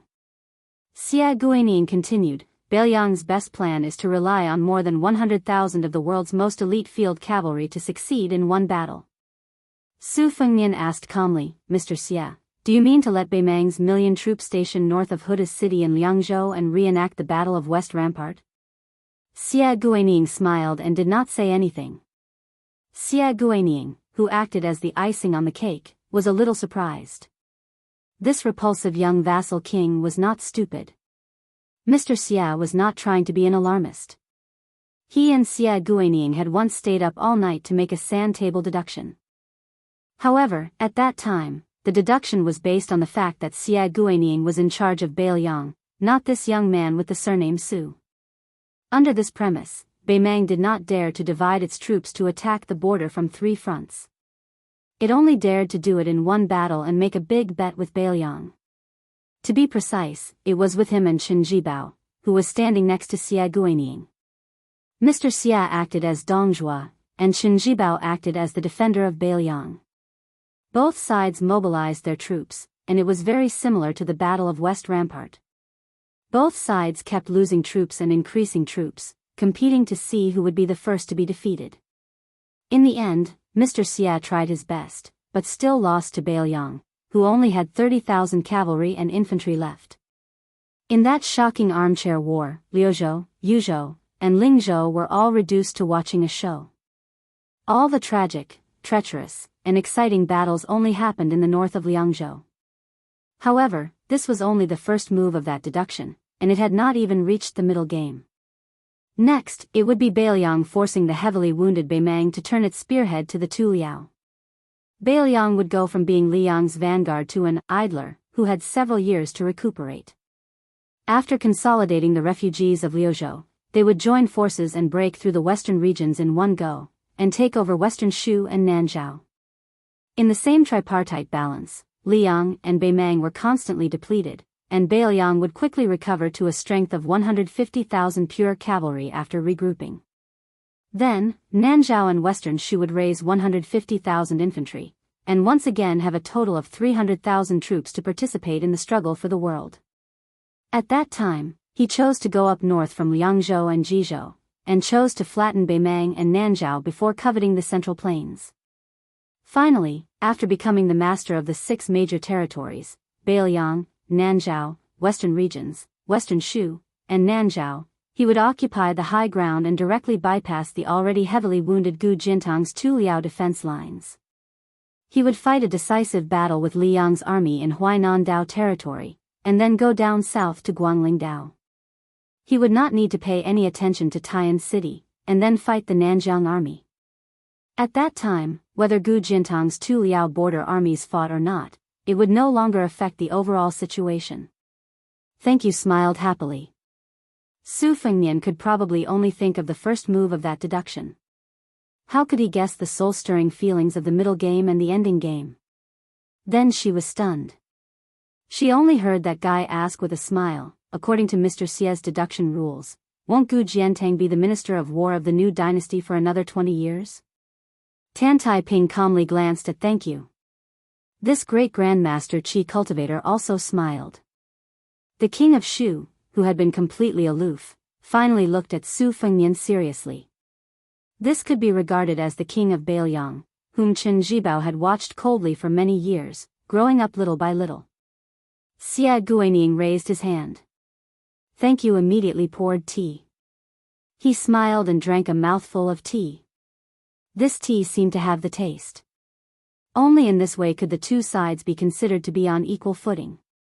Before this, Xia Guining did not regard Su Fengnian as a real opponent at all. Chapter 1439.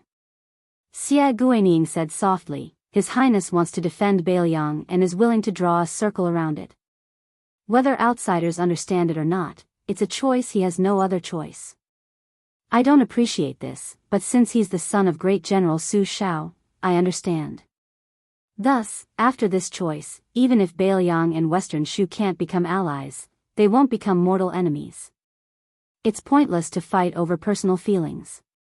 It's meaningless and meaningless. Xia Guining stared at Su Fengnian and said with a smile, It's just like how the 6 of us are drinking tea today. The aftertaste is endless and not wine. If a jar of strong wine is opened and finished, we'll be dead drunk.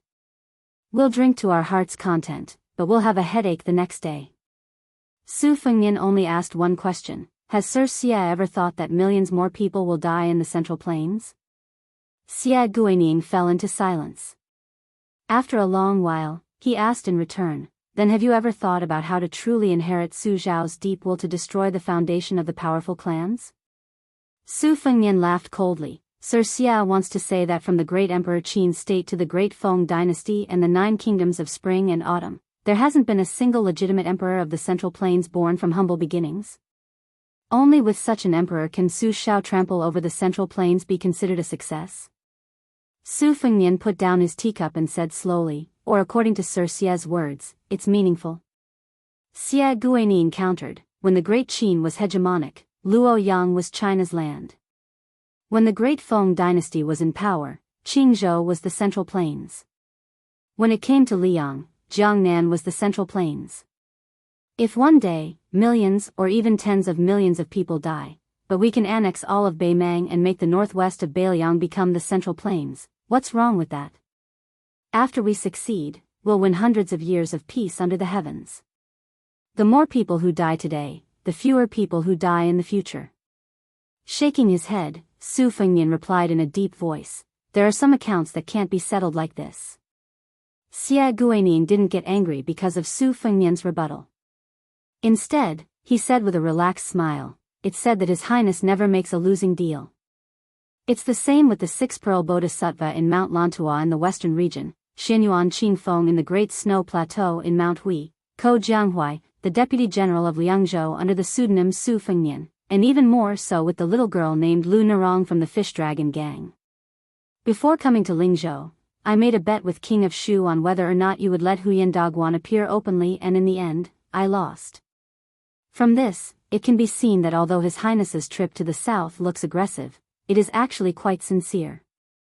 Su Fengnian smiled and said, Mr. Xia is a schemer, but not a shrewd businessman. You don't understand how I do business with people. Moreover, Mr. Xia is not as good as Huang Sanjia. All these years, you've only learned from others. Huang Sanjia treated the spring and autumn period like a field of crops. Mr. Xia, in the end, you are just a book reader. In the first half of your life, you are far from being a writer. The strategist of the spring and autumn period, Huang Sanjia, my master Li Yishan, Yuan Benshi, Nalan Yusi, and even Zhang Julu who isn't strictly a strategist. They are all more, less restricted than Mr. Xia. After all, it's better to have no books than to believe in books. Of course, when Mr. Xia was born, you couldn't stand the loneliness and tried to make up for yourself. Therefore, you looked all over the world and flipped through the pages of the spring and autumn period books. Only then did you come to the Western shoe that hasn't been successful since ancient times. You wanted to start something new. Xia Guaning's expression froze. Xia Guaning felt as if he had fallen into a fog. He didn't understand what this person surnamed Su was talking about. Why would Mr. Xia, who was good at maintaining his composure, get angry? Su Fengnian suddenly turned to look at her and asked with a naughty smile, Aunt Xia, you don't understand, right? Xia Guaning's chest suddenly felt stuffy and short of breath. Tantai Pingjing smiled knowingly. As the person best at observing energy in the world, she only needed a few clues to find the secrets of the heavens. For example, Huang Sanjia's identity as a writer and Xia Guaning's responsibility as an endorser. Huang Sanjia did not change the overall situation, but changed the small details. In the end, he did not die early, but endured until he was 70 years old. This could be called a good death. This was enough to make Xia Guaning, who had been diligently endorsing books, feel angry. It was like two examinees in the same year. One had used a loophole in the imperial examinations to easily become a jinshi, while the other had taken the exam and thought they were of equal talent. How could he not be angry? Now, there was another chance in front of him. So the latter wanted to fight. He didn't just want to beat Huang Sanjia, he wanted to beat Sun Ping, Yuan Benshi, Li Yishan, Nalan Yusi, and Zhao Chongling. He wanted to win with a clear conscience. Saints stood at 30, did not have doubts at 40, knew destiny at 50, listened to at 60, did as the heart wished at 70, and did not overstep the rules. The reason that Tantai Pingjing had left Liangzhou to Lingzhou was because she and Xia Guaning, who was half a peer, were on the opposite side. She thought that Xia Guaning's actions were overstepping the rules. As to Xia Guaning's capture of the Western Shu serpent dragon, that was just a subtle sign that the two would part ways. However, she had not expected this day to come so quickly. Xia Guaning, who had been exposed, laughed and said in a casual tone, Wang Yi says Zhao Dun died early. I want to say Zhao Chongling died early. He added, Li Yishan died late. Su Fengnian said expressionlessly, as strategists, Yuan Benshi died late. Xia Guaning looked at this young person and laughed. He asked, then dare I ask, did I also die late? Su Fengnian did not speak, but Su Yanbing and Tantai Pingjing stood up at the same time. Xia Guaning did not fear this tense atmosphere at all. Instead, she felt the pleasure of wanting to see the world in chaos. As to her own life, she did not care about it. Also, she did not feel that standing next to him, she would be in danger. She had missed this man spring and autumn. She did not want to miss any of his games to fight for the world. Xia Guaning thought that Su Yanbing and the master of the Guanyin sect of the South Sea would fight. She guessed wrong again today. Tantai Pingjing, who was also a woman, looked at her like she was an idiot and asked, wait here for death? Xia Guaning was about to speak when she was carried out of the courtyard by the tall woman in white like a chicken. What shocked Xia Guaning even more was that the person who left with them, and the person who should have stayed in the courtyard for that family. Su Yanbing, who was supposed to be their helper. Could it be that the one surnamed Su wanted to fight one against two? Was he crazy? Tantai Pingjing casually threw Xia Guining aside and looked at the courtyard. She asked, "Is there really no problem?" Su Yanbing said calmly, "The worst situation is for Huyen Daguan to rush back." Tantai Pingjing said emotionally, "Personally, this is the worst situation, but for Baoyang, this is the worst situation." Chapter 1440. Su Yanbing nodded and did not deny it. However, he turned his head and smiled. "However, don't you think that a king of Baoyang like this will vent your anger?" Tantai Pingjing said helplessly, disregarding everything else, "The impact of this anger on the world is definitely unprecedented." Su Yanbing smiled, "The more it is like this, the more it is worth it for someone like Su Yanbing, who doesn't understand the court and doesn't understand the situation, to choose to stand in Baoyang." Xia smiled coldly and said, "A martial arts grandmaster who has dropped a lot of realms and doesn't live up to his name is showing off his bravado. Does he really think that he is invincible?" Su Yanbing, who had never argued with a woman, scolded for the first time, "What does a woman like you know?" Xia was flabbergasted. She could not argue that she actually knew nothing, right? The trip to Lingzhou this time had indeed left a shadow in the heart of this great beauty who had all the men in Shu bowing down to her. If it were not for the fact that that man was also from Baoyang, she would have cursed him for being a Baoyang barbarian. In the busy market, Huyen Daguan, who had been busy picking out a few exquisite items for his wife and daughter, rolled his eyes. He stopped bargaining with the shopkeeper and left the shop angrily. He did not care whether or not he would attract the shock of the people on the street. He grabbed Taima Dai's arm and leaped up. In the blink of an eye, the two of them silently landed outside the house. She complained to Su Yanbing and Tantai Pingjing, "What is going on? You can even fight over this?" Xia finally found her place and sneered, "Oh, a capable helper is here. Are there going to be thousands of Lingzhou soldiers rushing over in a hurry?" Huyen Daguan could not be bothered with this woman. He looked in the direction of the courtyard and made a sound of surprise. He muttered, "That works too." Taima Dai wanted to say something but stopped.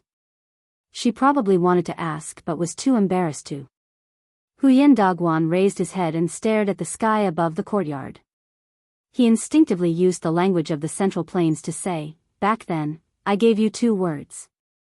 You were very stupid and could not understand it after so many years. That is why I had you follow Su Fengnian.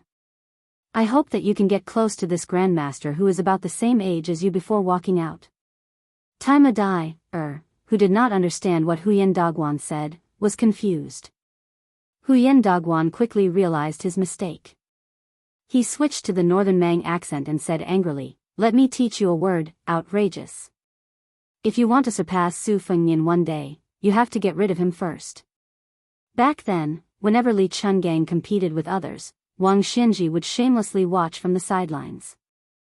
Many people did the same, but not only was it not outrageous, but they also admired Li Chungang more and more, and then stood at the foot of the mountain to look at the scenery at the top for the rest of their lives.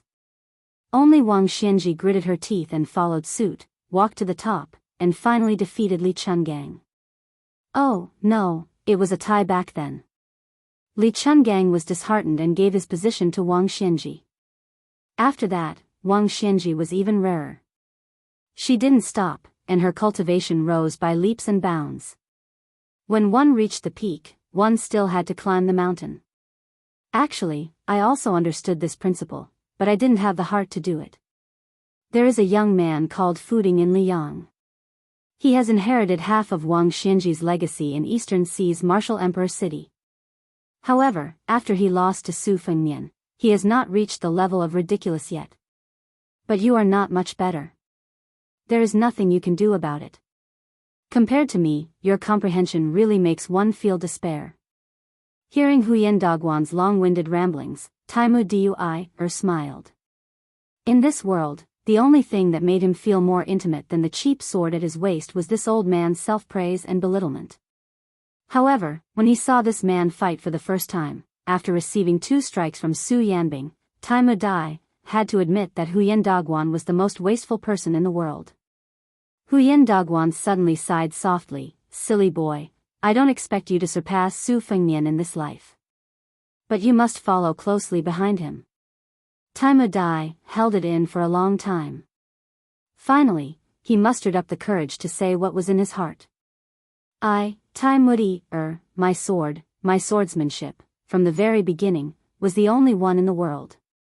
I don't need to learn from anyone. Huyen Dagwan was stunned. He turned to look at this young man who came from Beimang like him. He patted his shoulder and said, I underestimated you. Very good. Huyen Dagwan rubbed his chin and said seriously, no wonder I, Huyen Dagwan, chose you. It turns out that our temperaments are similar. You made me ask myself from time to time when I was in Liang. Was I blinded by lard and blind to give you advice back then? Just based on this, you will definitely be number one in the world. Xia, who was not far away, was completely stunned. This shameless and attentive fellow was that Northern Mang Great Grandmaster who was respectfully referred to as one man, one sect? The martial arts genius who was said to have the potential to replace Tuoba Bodhisattva and compete with Wang Xianji for number one in the world? Then he felt a little dispirited and powerless. He felt that it was better to return to the land of Shu as soon as possible. The men of the outside world, from the one surnamed Su to Su Yanbing, to this Huyen Dagwan, were all bastards. In the courtyard, Chen Jibao still did not move. Xia Guinying sat upright and still. However, this scholar who had reached a high realm did not show any signs of facing a great enemy. Su Fengnian looked at the tea in his cup. With a thought, the water rippled. There was once a Beimang whose sword aura was close to yellow and green. He delivered more than half of his sword and 16 Buddhas were born. Su Fengnian said sarcastically, so there is such a scholar. Then, he gently raised his cup and drank the tea in one gulp. Then, Xia Guinying, who could be said to have seen the vicissitudes of life, could not help but gasp in amazement when he saw this scene. Countless guests appeared out of nowhere in the courtyard. There was an old man wearing a sheepskin coat who seemed to be standing on top of a mountain and shouting, "Sword, come!" There was a middle-aged swordsman riding a donkey and holding a peach branch. His flying sword circled around him. There was a burly old man with snow-white hair standing with his hands behind his back. An old man with a pair of long eyebrows sat cross-legged and looked like he was eating a sword. There was a short old man with missing front teeth who walked with a box on his back. There were 3 Taoist priests who were different in age but had similar expressions. They stood side by side. There were 3 Wudang Taoists who wore the same Taoist robes. One of them lowered his head and frowned to interpret the lot. One of them looked at the same level and stretched out his finger to break the river. There was an old man with empty hands. His sword arrived as soon as he came. There was someone standing in the middle of the thunder pool where purple gas rose. There was a talisman general in red armor who looked solemn. There was a woman in a green robe who seemed to be leaning on the railing and looking into the distance. There was a stalwart man who held a spear and faced the north.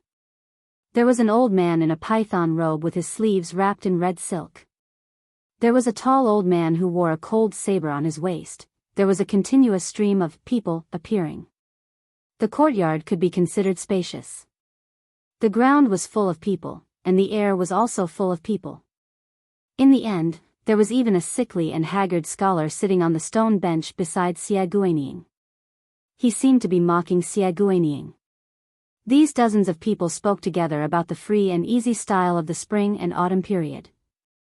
Chapter 1441. Xia Guinying was neither frightened nor idle. He was still in a leisurely mood as he spoke tirelessly, commenting on each of the distinguished figures. Finally, he looked sideways at the withered scholar sitting to the side. He raised his teacup and laughed. When you and I parted in Jiangnan, your hair was still white. You said you would lead hundreds of old soldiers out of Liaodong to take a look at the army of the Su barbarians. At that time, you, Li Shan, were in high spirits. After all these years, you ended up like this, neither a human nor a ghost. Even in death, you were not at ease. What are you planning? Do you really believe that if Biyao defended the country, it could exchange for the so-called eternal peace of Mount Huanglongshan? You have to know that a dynasty that can last for 400 to 500 years is already an extremely long-lived dynasty. Xia Guining seemed to be able to drink the wine and was drunk. He raised his voice and laughed boldly. Li Shan, oh Li Shan, I told you a long time ago that if you really joined the army of the Su family, then the person you assisted in your later years would only be a northwest vassal king who died early. He would only leave a bad name in the official history after he died in battle. He would also drag you down to the bottom of the ranking of future meddlesome strategists, even worse than Nalan Yusi who traveled the Great River with you. It's a pity that you never believed in prophecies and ghosts. Even after I predicted Sun Ping's death, you still didn't believe it. You said it was only because Sun Ping's technique of ruling the country was wrong. His death was decided by man and not by the heavens. You've always been a stubborn person. No wonder in this life, the older you get, the more unhappy you become. Xia Guining retracted his gaze and looked at Su Fengnian opposite him. He sneered, what, you think you're so great because you have more people? Are you so forgetful that you forgot who was ranked before you on one of the most important treasures of the Guanyin sect, the immortal map of the land of God? You used the fusion of the three sects of Ancestor Lu as your goal and used Buddhism as your foundation to make a great visualization. You invited so many people from your previous life. It's quite spectacular. But aren't you afraid that this kind of effort will only be a lamb entering the tiger's den? Su Fengnian sat upright and still. He said calmly, among these seniors, some are scholars and some are not. Some are dead.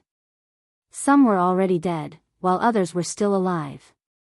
Among them, the dead could continue to live, but they were already dead. The way they appeared today meant that in the eyes of Su Fengnian, they were truly outstanding. In your opinion, perhaps my Su Fengnian stubbornly defending Biyao to the death was a lack of ambition, and my master Li Yishan staying in Tide Listening Pavilion for 20 years was a trap of his own making. Su Shao, with his 300,000 border soldiers, was a fool not to fight for that chair. I don't find it strange that you think this way. Everyone has their own aspirations, their own desires, and their own thoughts. I just want to tell you something. Everyone has their own way of living. It's not up to you, Xia Guining, to do it just because you think it's interesting. It's hard to live a happy life. It's hard to live according to your own wishes, and it's even harder to live according to others' wishes. If you want to do business with me, Su Fengnian, and Biyao, you should at least figure out what kind of person I am. Since there's not much difference between our positions, how can there be business in the world that forces people to buy and sell? Su Fengnian suddenly laughed. Mr. Xia, you've been living a carefree life. You probably don't know what it's like to walk in the mud with your feet. Not long ago, he had teased Xia Guining about whether or not he understood. Now that he said this, it seemed especially murderous. Xia Guining looked around, his expression cold. Su Fengnian narrowed his long and narrow eyes. If Sir Xia thinks that these people of the council are just for show, you can give it a try. Let's see whether or not they'll become supplements for the king of Shu to ascend to the celestial realm. Chen Jibao, who had been slowly sipping his spring tea, suddenly put down his teacup.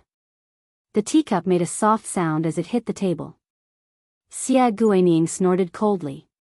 According to your highness's habits, shouldn't I say that the deal is over, but the benevolence is still there?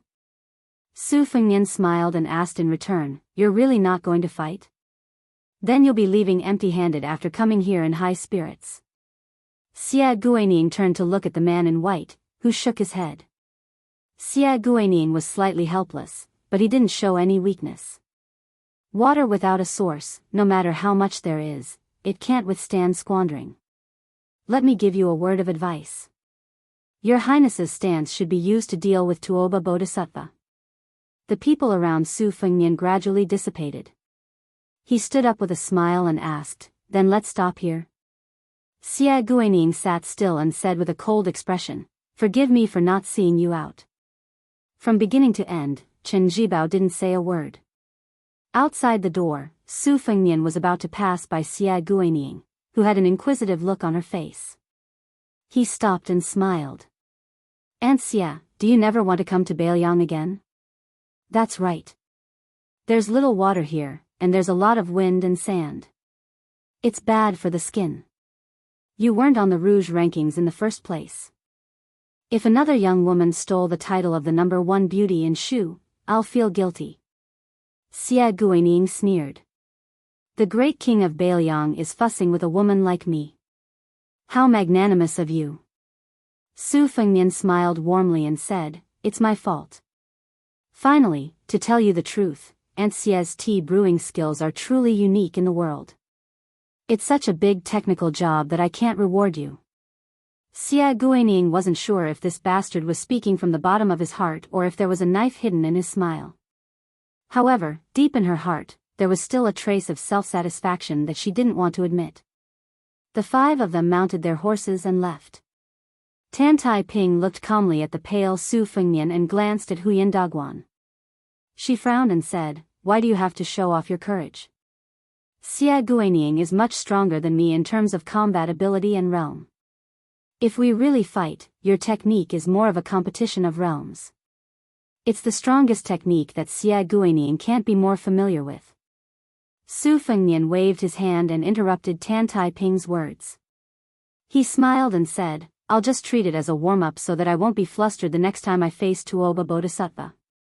Although I didn't fight with Xia Guining, it's not like I didn't gain anything.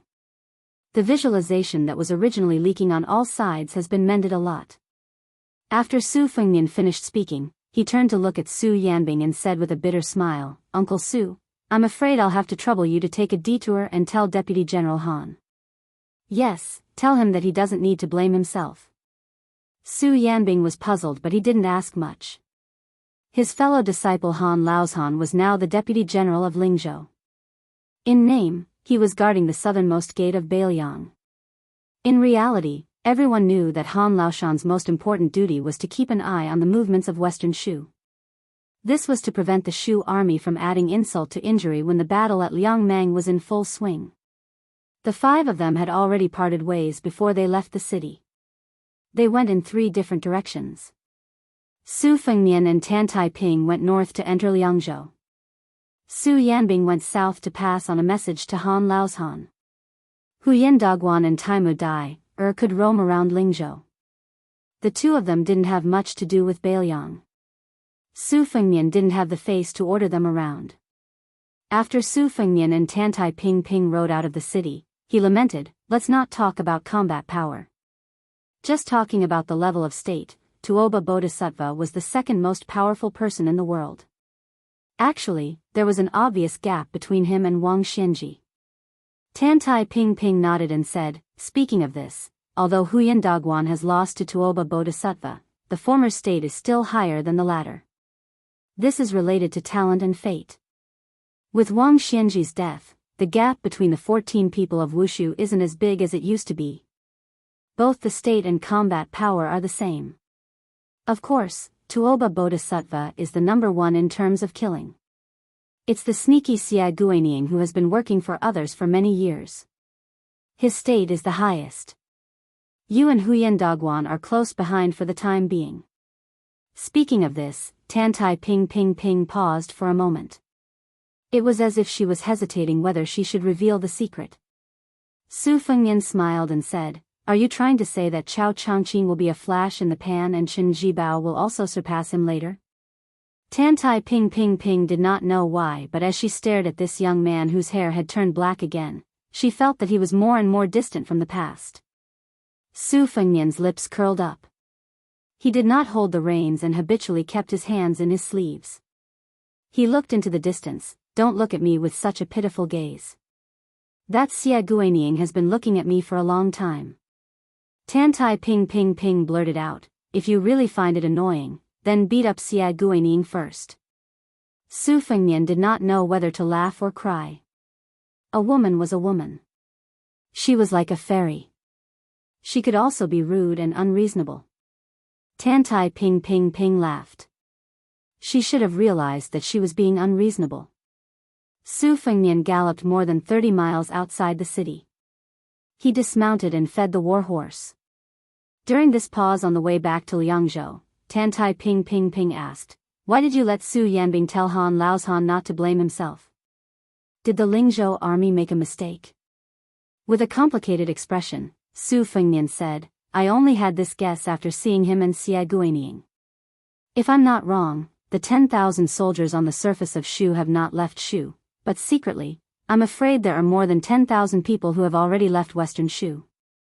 This step was probably something that Chen Jibao had thought about before he entered Shu.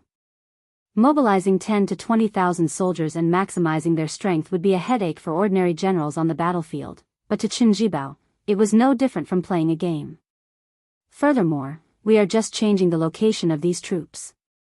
The moment he started to talk, Su Fengnian started to mutter to himself, wait for it. These Shu soldiers who have not fought for a full 400 years will shock the entire Liang dynasty in the Guangling Road battle.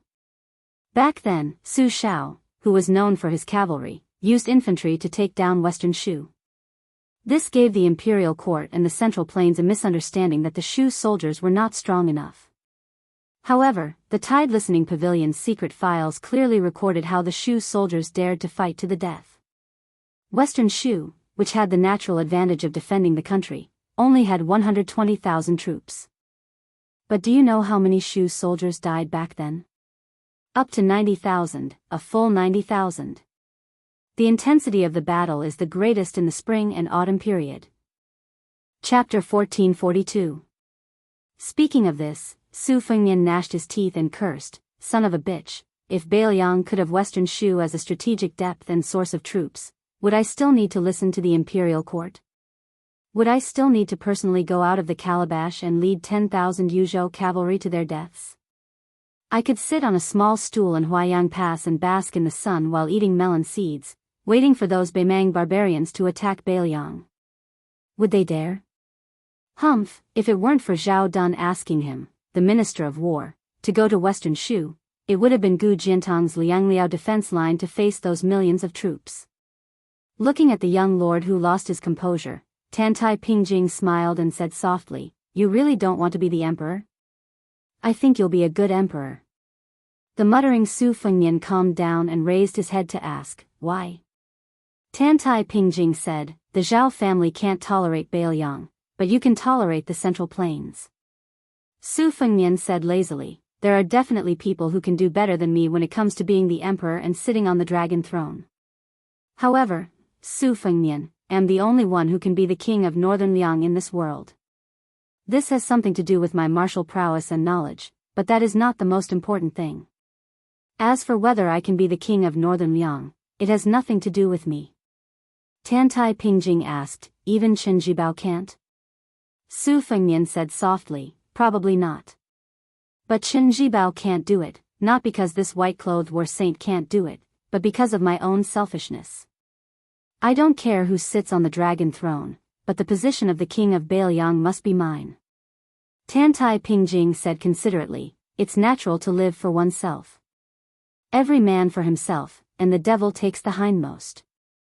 Su Fengnian couldn't help laughing and said, "My master Tantai, I can tolerate such nonsense if others say it, but why are you also beginning to misinterpret the Buddhist classics?" As one of the few Chi trainer gurus in the world, Tantai Pingjing is the one who catches the fish that escapes the net for the natural law. How can she not know the true meaning of this sentence of Buddhism that is taken out of context by the world? She asked, "Did I really misinterpret it?" Su Fengnian sighed softly. "You think too highly of me." After the two of them mounted their horses, Su Fengnian suddenly smiled brightly. "You asked me if I want to be the emperor? Why don't you make a guess?" Tantai Pingjing was furious. So the two of them rode north in silence. However, when they were less than 100 li away from Liangzhou city, Su Fengnian stopped his horse at the relay station and told her to head west without any warning. Tantai Pingjing asked, "What is the west, hundreds or thousands of miles?" Su Fengnian smiled and said that if he wanted to borrow troops from others, they wouldn't be able to reach an agreement. He even said that he needed to make this trip by himself. Otherwise, it would seem as if he was going to cause trouble. It would be ridiculous. Tantai Pingjing said that the person who is most confident in killing you alone in the world happens to be in the middle of the road to the west of Mount Lantua. Su Fengnian only said, "Yes," and didn't say anything else. Tantai Pingjing suddenly flew into a rage. "Even if Su Longxiang is your brother, he has his own destiny. Are you going to protect him for a lifetime? You have already suffered enough in Liuzhou. Are you going to break your head and bleed again? Su Fengnian smiled. I didn't even fight with Xia Guining. I won't fight with Tuoba Bodhisattva for the time being. Of course, I will take a detour. I won't look for Tuoba Bodhisattva if I have nothing better to do. Tantai Pingjing suppressed her anger. I will send you to Qingsang City. Let me give you a word of advice. You better not fight with others in Mount Lantua. Otherwise, even if I foresee that Tuoba Bodhisattva wants to kill you, I can only watch him do it. Su Fengnian blinked. Actually, I was waiting for you to say this. Tantai Pingjing's expression was extremely ugly. It was obvious that this Qi refinement grandmaster was enraged. Su Fengnian mounted the horse again. He smiled gently and asked, have you guessed the answer to that question? Tantai Pingjing's temper finally exploded. She said angrily, guess your head. Su Fengnian's lips moved slightly as he muttered something softly. Tantai Pingjing instantly regained the demeanor of a Qi refinement grandmaster. In the second year of the auspicious talisman, the valley rain arrived.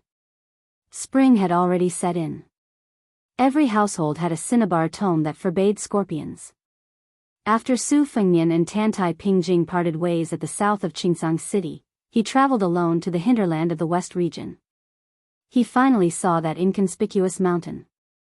And at this time, a monk nicknamed Useless Yi went down to Guangling and found Chao Zhangqing, who was on a western Chu ship. The monk was floating on a reed leaf on the river with his hands clasped together. He raised his head and looked at the green robe, asking Chao Zhangqing to put down an item and pick up an item. Chao Changqing did not speak. He only shook his head.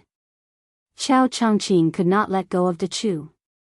Chao Changqing could not pick up the central plains. The monk from Mount Lantua, whose real name was Lu Songtao, asked, even I can let go. Why can't you? Chao Changqing smiled. You have never picked up the things that I can't let go of. How can you let go of them? Useless monk lowered his head and chanted a Buddhist proclamation. Chao Changqing looked up at the distant capital of De Chu. He said that he could not let go of De Chu. He could not let go of the capital, the imperial palace, the pavilion, or the chessboard. Actually, it was just that he could not let go of her, who was watching the chessboard with a smile. On this day, Useless monk died in battle on Guangling River. On this day, seawater poured into Guangling River. The Confucian sage Chao Changqing's domineering ways were known to all. When Su Fengnian climbed the mountain, bells suddenly rang all over the mountain. Su Fengnian sensed the melodious sounds of the bells.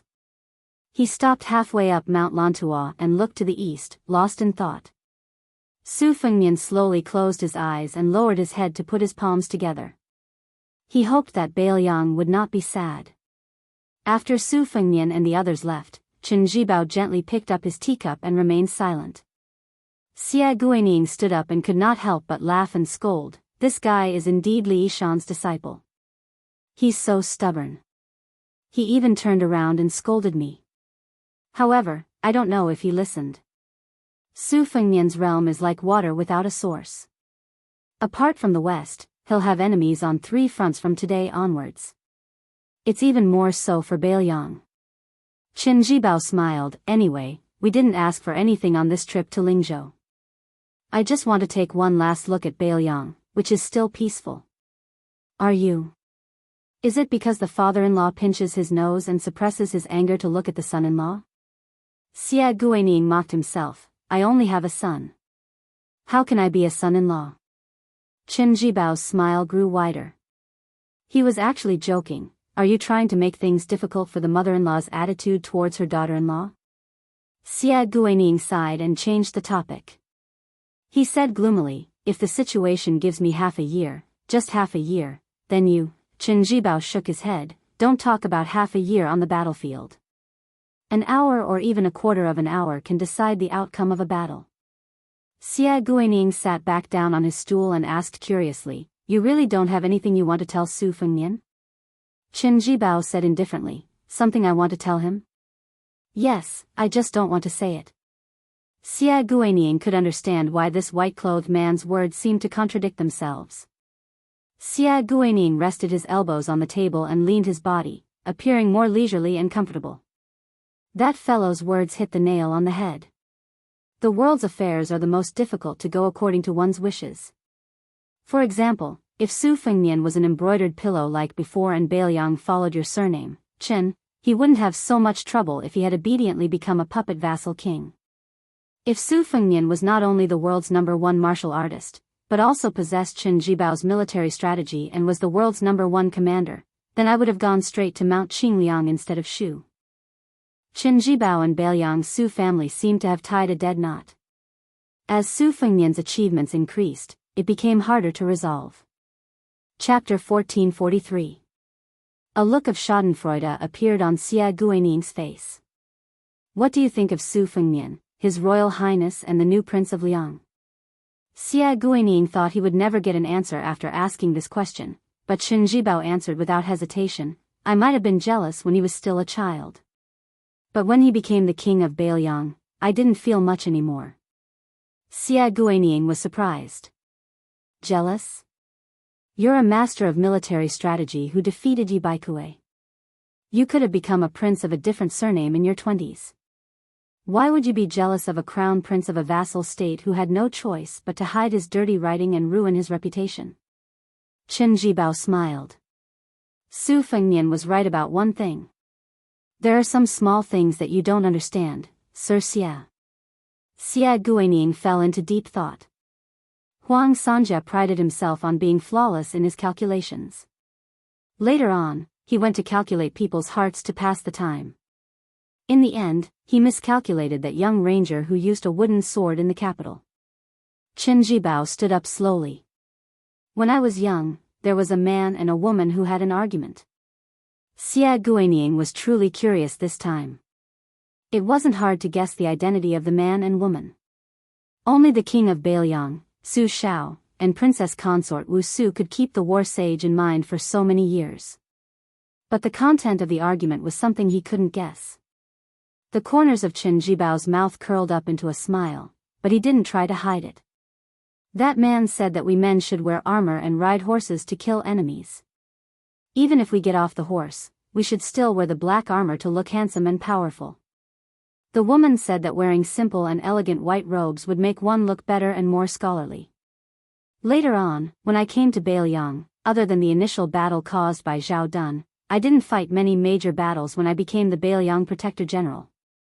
There were only intermittent small battles. Most of the time, I spent reading books in that residence where I could see yellow sand as soon as I opened the door. My father died early, but at least I have some impression of him. My mother died even earlier, so my memory is very vague. That's why I've always treated that man as my foster father, but I've always treated that woman as my mother. Then, Chen Jibao stopped smiling. As long as Godfather is alive, I won't touch Su Fengnian. But if he died in Liang River Lake or Beimang grassland, I wouldn't care. My adoptive father believed in this original intention, but many people didn't. Even Yao Jian and Yishi didn't believe it. So, they found Beimang's killer, Shui Songguan, behind my back and paid for his death. Huang Sanjia had the prophecy that the dragon and python would be beheaded by Bai Yi. It was not only a trap for the Biyao Su family, but it was also a shackle for me, Chen Jibao. Therefore, during the ambush at the Iron Gate Pass, she thought that I was going to kill people. I can tolerate many things, but I can't tolerate her. Back then, I killed her parents at the West Wall with my own hands, but I let her go. After a moment of silence, Chen Jibao said in a low voice, my father met his death calmly. I only hate the world, but I never hate anyone. I also recognize Godfather, and he's sincere.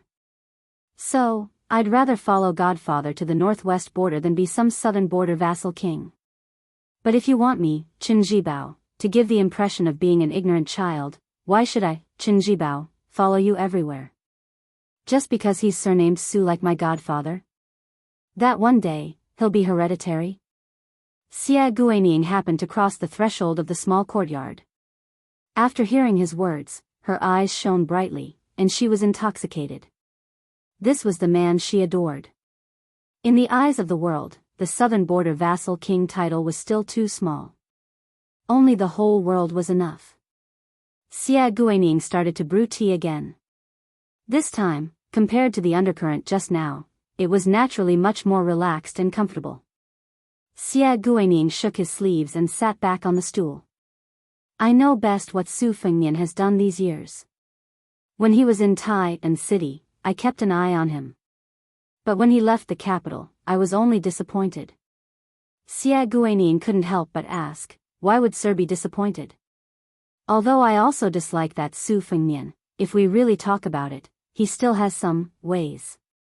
Xia Guining suppressed her disgust and finally managed to say, speak honestly. From this, it could be seen that Su Fengnian, the new Prince Liang, was not the same as before. He was not as unsightly as before. Qin Jibao smiled and said, Sir Xia is disdaining his lack of ambition. He doesn't even have the thought of sitting on the dragon throne. Or rather, he suppresses it very well. Xia Guining's eyes widened. Of those extraordinary men in the world, who doesn't want to be the emperor? She raised her sleeve to cover her mouth, revealing a pair of beautiful eyes. She sneered and said, is Su Fengnian still a man? On the stone table, steam rose in spirals. The aroma of tea assailed their nostrils. During this time, Xia Guining's thoughts were clear. She could see that Xia Guining was quite interested in talking, so she asked about some things that she had been holding back for a long time. Why were there so many experts in the world today? Why was their style so much better than the Jianghu of the past? Sir Xia smiled and told her that the spring of Yonghui was not just a harvest year for the Liang government. Huang Longsher had used the next 100 or 1,000 years of the Jianghu as the price to create the illusion of a big year. He was like a prodigal son. Not only did he eat his fill, but he also ate all the food for future years. In the future, there would no longer be a big year, only a small year, and it would get smaller and smaller. Generation after generation of Jianghu, there were no more land immortals, no more people who resonated with the heavens and earth, no more people who asked for immortality. There was not a single level 4 grandmaster. In the end, only the level 2 experts who were now only grandmasters became grandmasters in the eyes of the future generations. Today, all the legends of the Jianghu would become legends that the future generations half believed and half doubted. A new emperor brings new officials. One generation of grudges. One generation of grudges. Why did the new emperor, Zhao Zhuan, still seem to have a grudge against the new Prince Liang for killing his father? Sir Xia's expression was playful. Of course, there was no grudge against him for killing his father, but there was a bit of hatred for him for stealing his wife. Hearing this, Sir Xia's mouth fell open. That Su fellow had such heaven-defying methods. Could it be that he really had some shady relationship with the Bailiang dynasty's Empress Liang? Xia Guining, who knew the inside story of the Zhao family, hit the nail on the head. The previous emperor, Zhao Dun, at least knew that the empress, Zhao Ji, was just fighting with the king of Bailiang's concubine, Wu Su. It was not that there was anything between Zhao Ji and Su Shao. However, there was indeed such a thorn in the emperor's heart. The key was that this thorn was deeply hidden. Even the new empress, Yan Dongwu, could not remove it, not to mention any outsiders. They might even die if they touched it. Xia Guining pointed at Qin Jibao and joked, in the new emperor's heart, our king of Shu is another thorn, just like how the previous emperor, Zhao Dun, treated Su Shao with complicated feelings. Qin Jibao's expression was calm as he waited patiently for the new cup of tea. When Qin Jibao took the teacup from Sir Xia's hands, he looked at Xia Guining and asked, Su Fengnian said so much today. Do you know what he really wants to do? Xia Guining nodded and sighed. In this aspect, Su Fengnian and Li Yishan are truly worlds apart. Qin Jibao said bluntly, therefore, only people like Song Dongming will have a place at Mount Qingliang. You, Xia Guining, will not go. Xia Guining dismissed it with a laugh. After seeing Sir Xia's thoughtful expression from the corner of his eye, he joked, fine, since I've already told you so many interesting secrets, this one won't make a difference. Su Fengnian believed in Buddhism since he was young and believed in the afterlife. As his relatives passed away one by one, he became more and more afraid that he had monopolized the fate of his entire family, causing his relatives to not be able to enjoy blessings. Therefore, as a person who remained in the mortal realm, he would risk his life to accumulate good karma for the Su family and repay the debt of Su Shao, who killed countless people in the spring and autumn period. Xie Guining laughed and said, "What a good, the son pays the father's debt. Therefore, whether Su Fengnian wants to be the emperor or not, he doesn't dare." How pitiful. After Sir Xie recovered from his shock, he lowered his head and said softly, "How pitiful." Qin Jibao muttered, "Is it pitiful?" Chapter 1444. In the vast western regions, there were mountains that cut the western regions into two like long swords. The protectorate of the western regions, established by the Great Feng dynasty, was located at a broken mountain pass. Its territory was even larger than the current Liang dynasty. After the fall of the dynasty, the protectorate gradually became a city without a master. After more than 200 years of bloody disputes, the ancient city established its own rules. It had the most complicated network in the world. Perhaps an old man past his prime in a smoky noodle house was once a noble descendant of a certain country in the spring and autumn period. Perhaps an unreasonable butcher who bared his chest every day was a general of the Central Plains who commanded tens of thousands of elite soldiers. Perhaps a white-haired old woman who could bargain with a vendor for an hour when she finally got what she wanted and turned around to play with her hair would lead people to guess that when she was young, the old woman must have been a lady of a noble family who had been raised in a lush and beautiful place. In addition to these survivors who had been forgotten along with the spring and autumn period, there were more outlaws in the city. Everyone was doing all kinds of shady things. There were horse gang who came to the border all year round to get drunk in their leisure time. There were killers who killed people like Flax. There were people who were nominally merchants but were actually spies of a certain force. There were people who died almost every day in the throat of the western region, but they all followed the rules. If someone didn't follow the rules and died, someone would naturally intervene and end the matter in an orderly way. In a carriage that was temporarily hired to drive to the city, the coachman was a middle-aged man with a sallow face and thin body, but his eyes were sharp. He was talking about the city's rules, with spittle flying everywhere. Sitting beside him was a young man who was not commonly seen in the western regions. His elegant green robe was not uncommon in the city, but the appearance of a young man was rare. In the eyes of the native man, this guest was like a character in a storyteller he had heard of in his early years. A scholar who went to the capital to take the imperial exam, stayed in an ancient temple, and then met a fox spirit who turned into a human.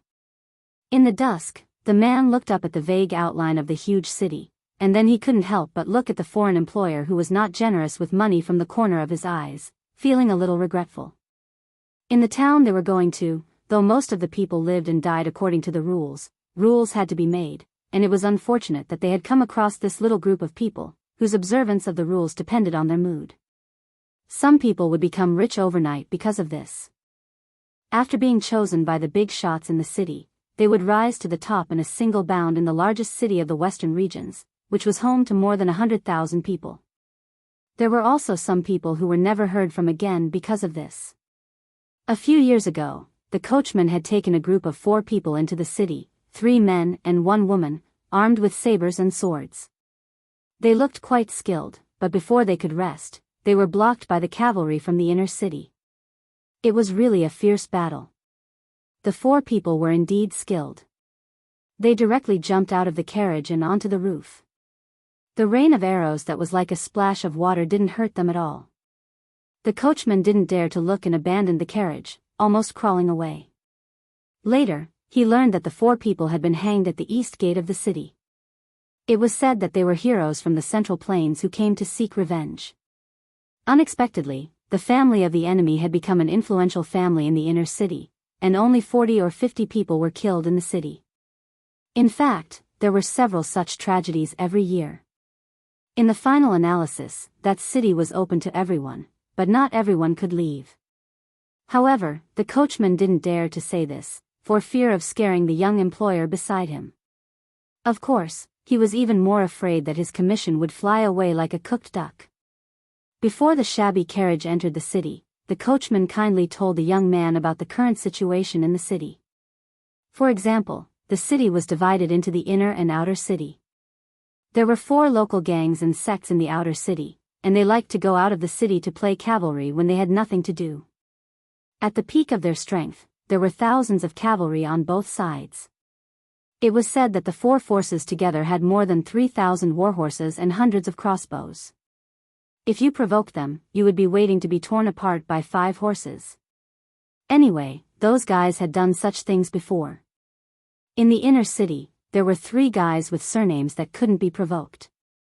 They were extremely influential and had a strong family background. In any case, they were the local tyrants in the city. Among them, the Chai family had collected 20 to 30 dragon robes.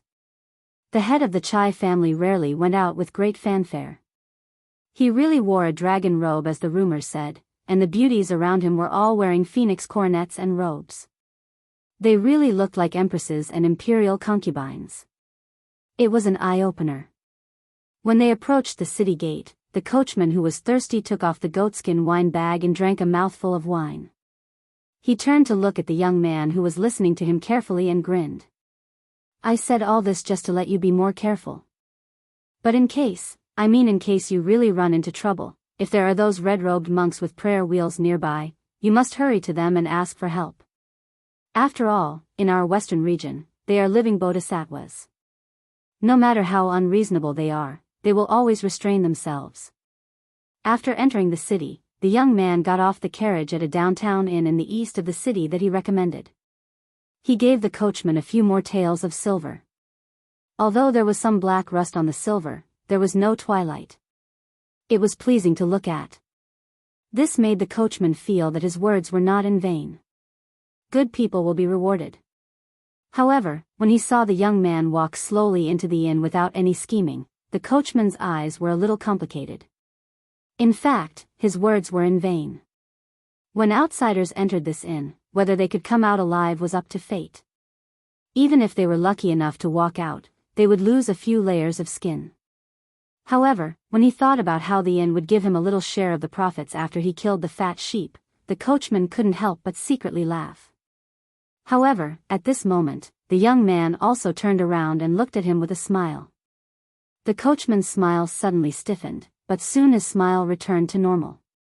He even waved his hand at the poor guy who was unaware that he was a sheep in a tiger's den. When the coachman cheerfully swung his whip and left, he probably didn't know that if this city was a local snake entrenched in the territory of the western regions and was feared, then he had personally delivered a great serpent with the power to easily swallow the snake. The person who hired the carriage to enter the city was Su Fengnian, who had not received a clear answer from Mount Lantua. There were more than 300,000 monks in the western regions, both on the books and not on the books.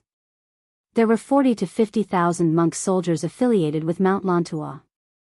However, even if Su Fengnian personally came to Mount Lantua, he could not successfully take away a single soldier.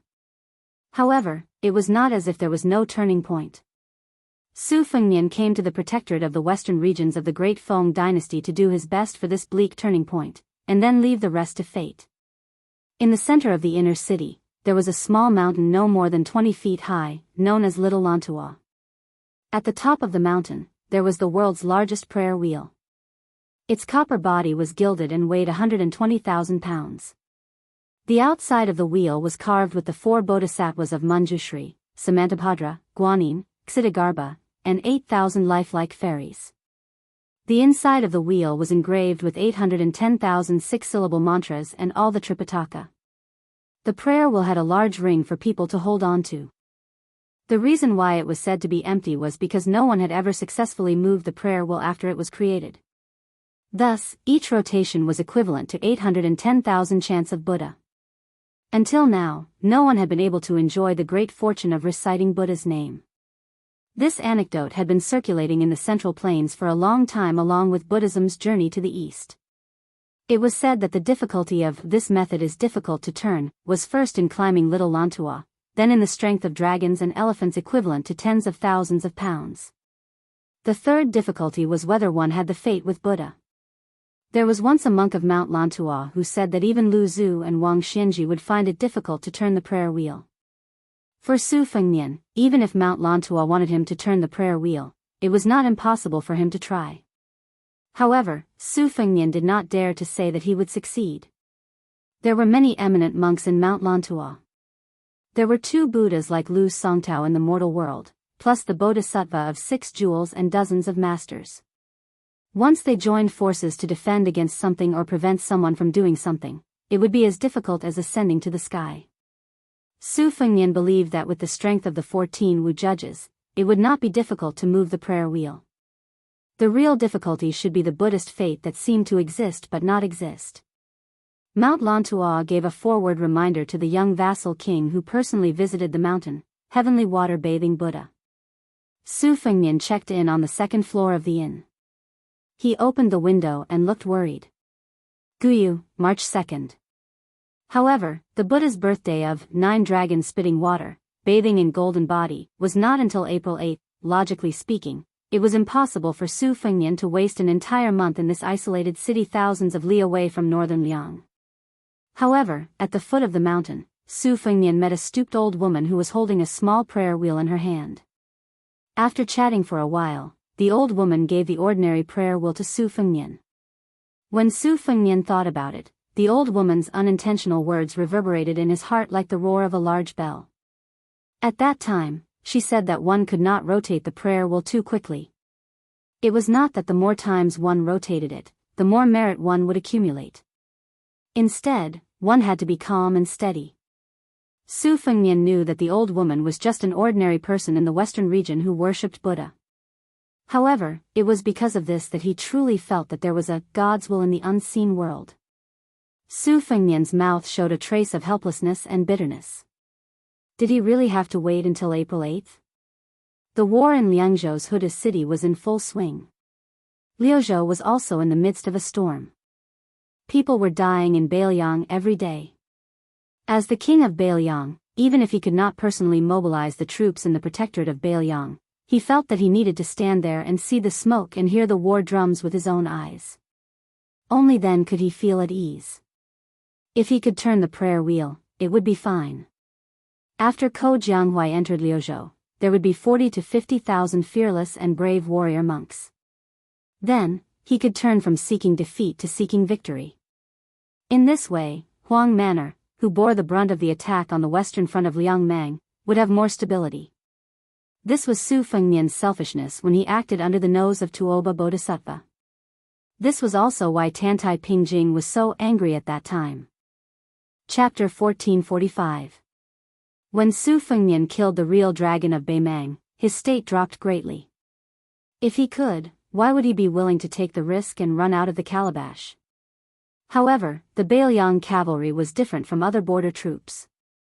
The whole world knew that these cavalry were surnamed Su, and so did the Biyao frontier army. However, Su Fengnian had usurped the title of prince. How difficult would it be to convince the 300,000 armored soldiers? The army and Jianghu were 2 different worlds. Just because Su Fengnian had become one of the few grandmasters in the world, he did not have the right to order thousands of soldiers and horses around. Su Shao was only barely at the level of master of martial arts. Why was he the only one who could convince the masses?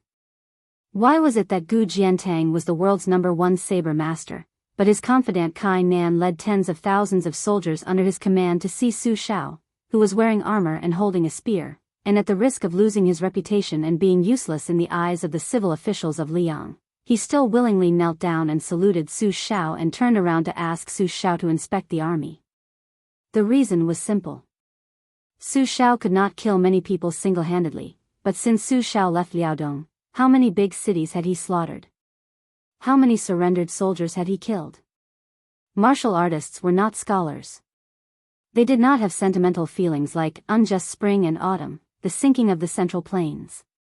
Even if you were the soldiers who once again wore armor for the Zhao family after the fall of their country, other than hatred, you would still have an indescribable respect for Su Shao in the depths of your heart.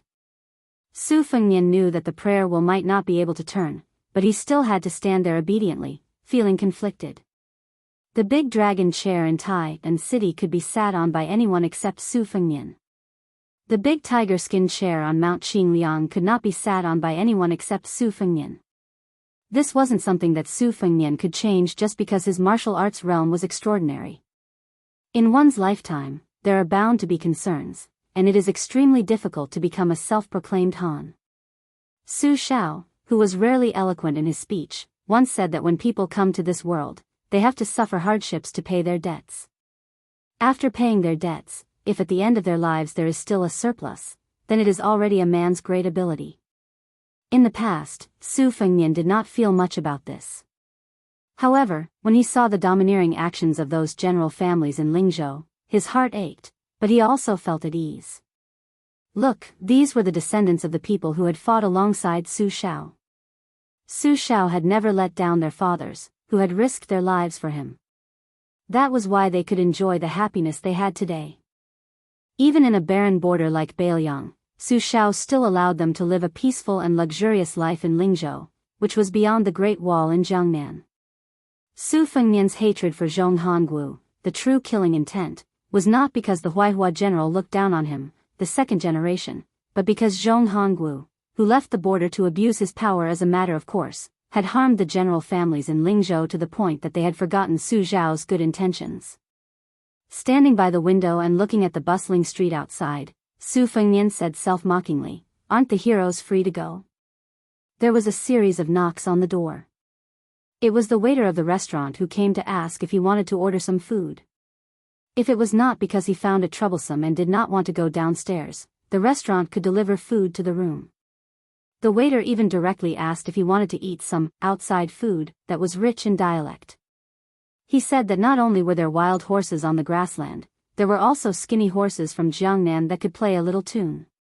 It was just that the price was a little more expensive. It was 20 taels of silver each time.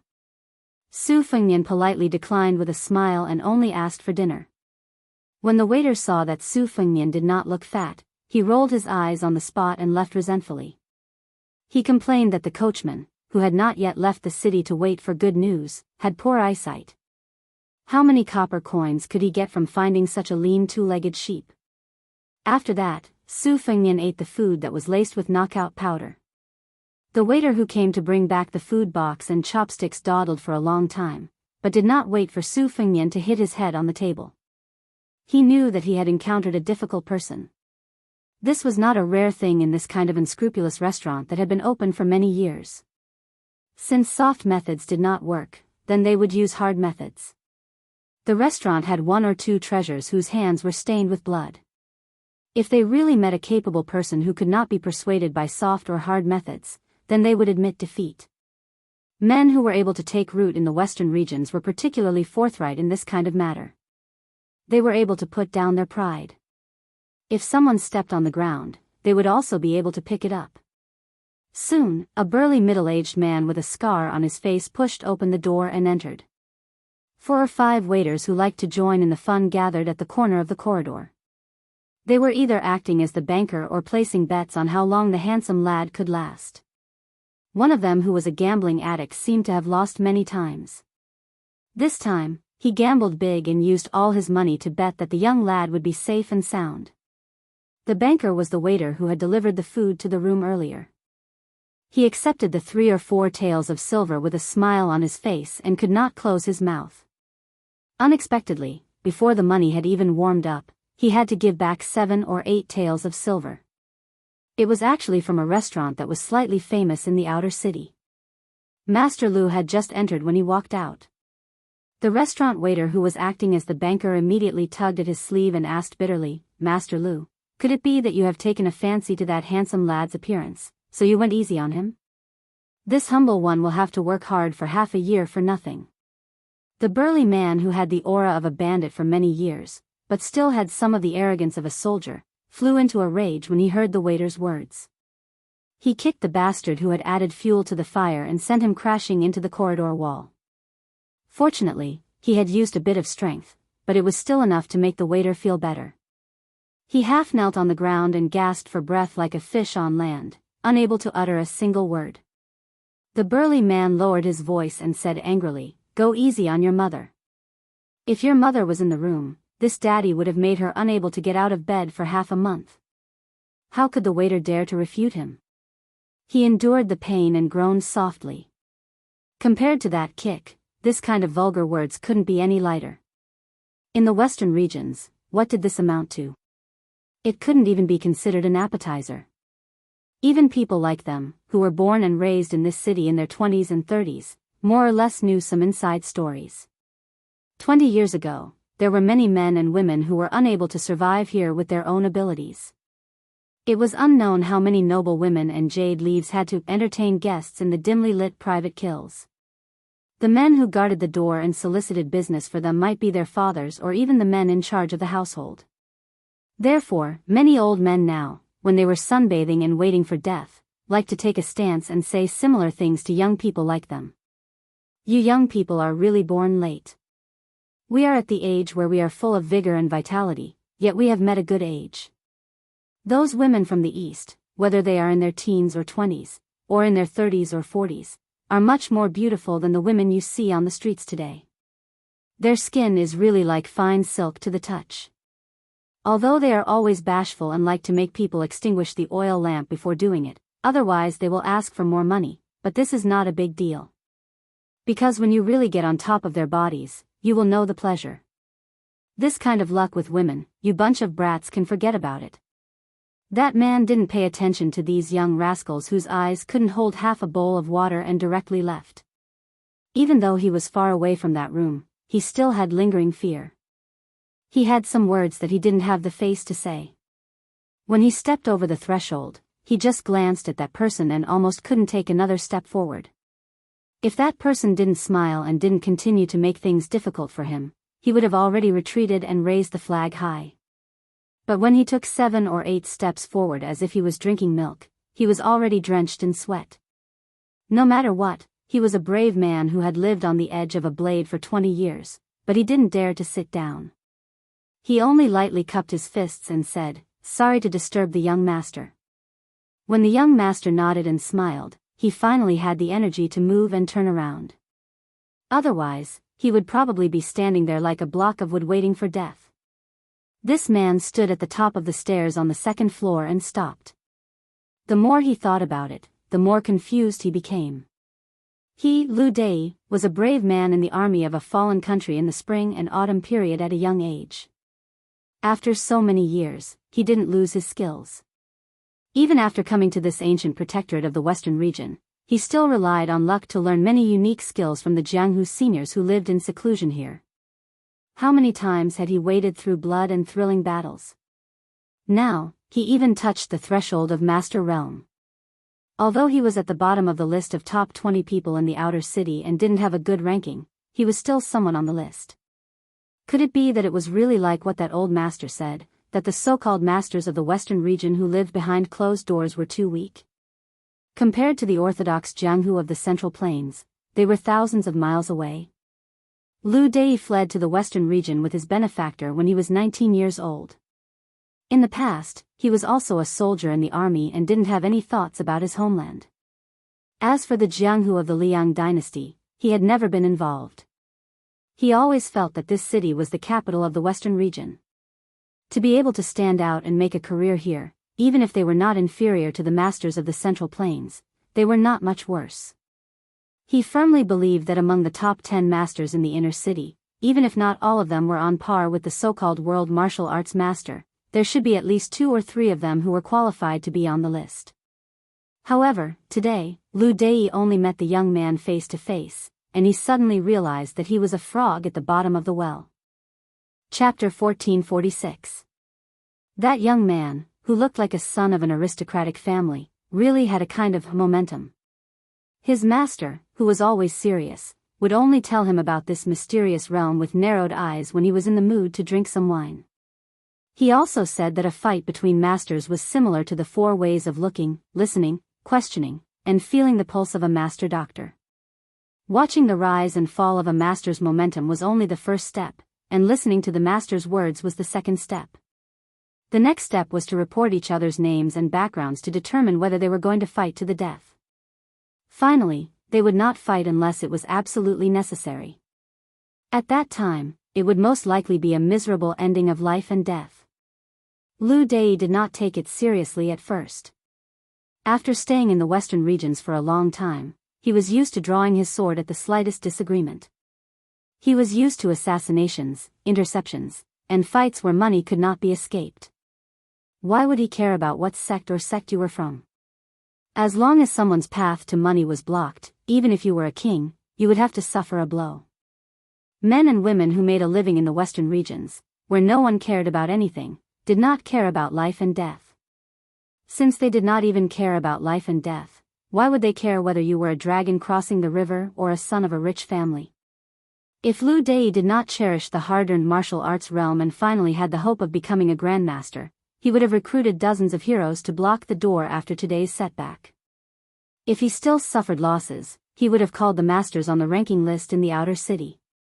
If the outer city could not do it, after all, there were the top bodhisattvas in the inner city who cultivated their chi all year round. The western regions had long understood that the western regions belonged to the people of the western regions. Putting internal strife aside, if outsiders wanted to defecate here, no matter how powerful they were in the Central Plains or in Beimang, they would have to pay obediently.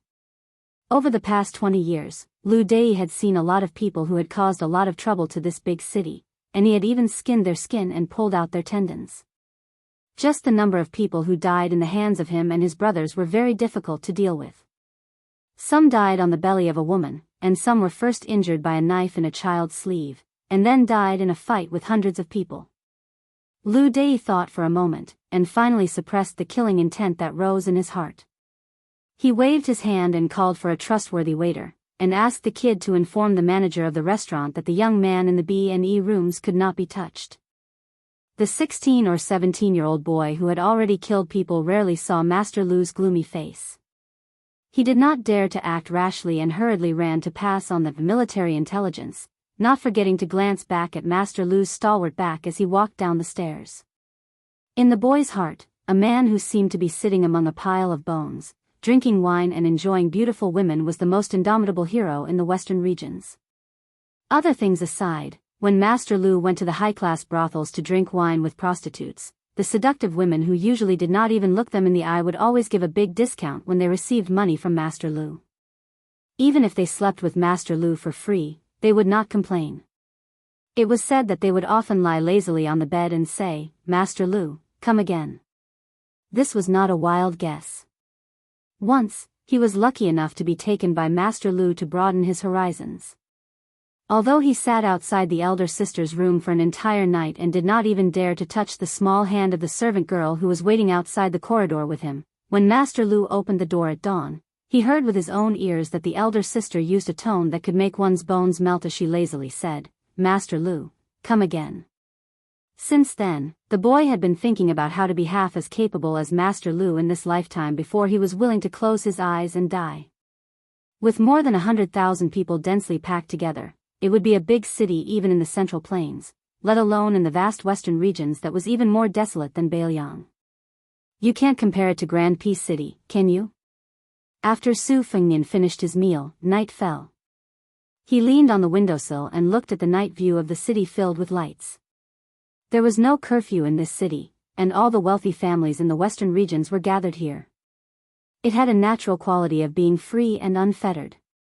Naturally, Biyao would not ignore such an important border area. Ever since his master, Li Shan, was born, he was not satisfied with being restrained in the 3 provinces of Biyao.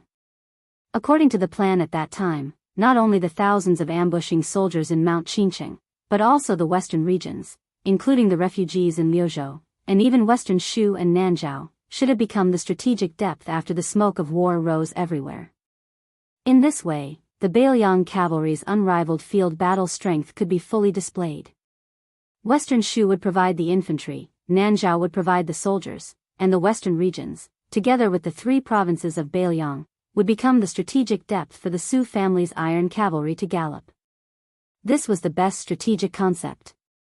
This was also Su Fengnian's master, Li Shan, truly full of brilliance. Unfortunately, even though Su Fengnian had successfully intercepted and killed Prince Zhao Kai and that sick tiger at the Battle of Iron Gate Pass, the imperial court was still one step ahead. In the end, Su Fengnian was still unable to help his master fulfill his long-cherished wish. However, Su Fengnian could not be discouraged, nor could he break a broken jar. Therefore, he had Chao Wei's special army that secretly infiltrated the western regions. For this reason, he had paid the price of almost all the 10,000 Yuzhou cavalry being killed at the Battle of Calabash. In contrast, Su Fengnian had Lu Wenbao, the down-and-out scholar whom he had first met on the Spring God Lake and then accepted from the Maui courier station in the capital, lurk in the city.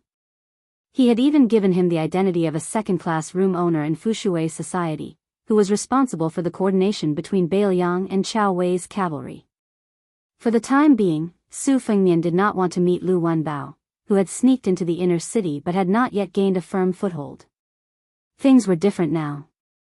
According to Fushui's society, Su Fengnian's portrait had been placed on many desks all over the world. Su Fengnian smiled and touched his face. The news from Xiangfan City was not good. Xu Xiu, the girl who had left Mount Qingliang, should have turned her act into reality. She had shown signs of opposing Bailiang on the matter of Lu Su. However, she did not dare to openly offend Bailiang. According to the rules, she had to deal with Fushui's society every half a month. She was respectful and cautious.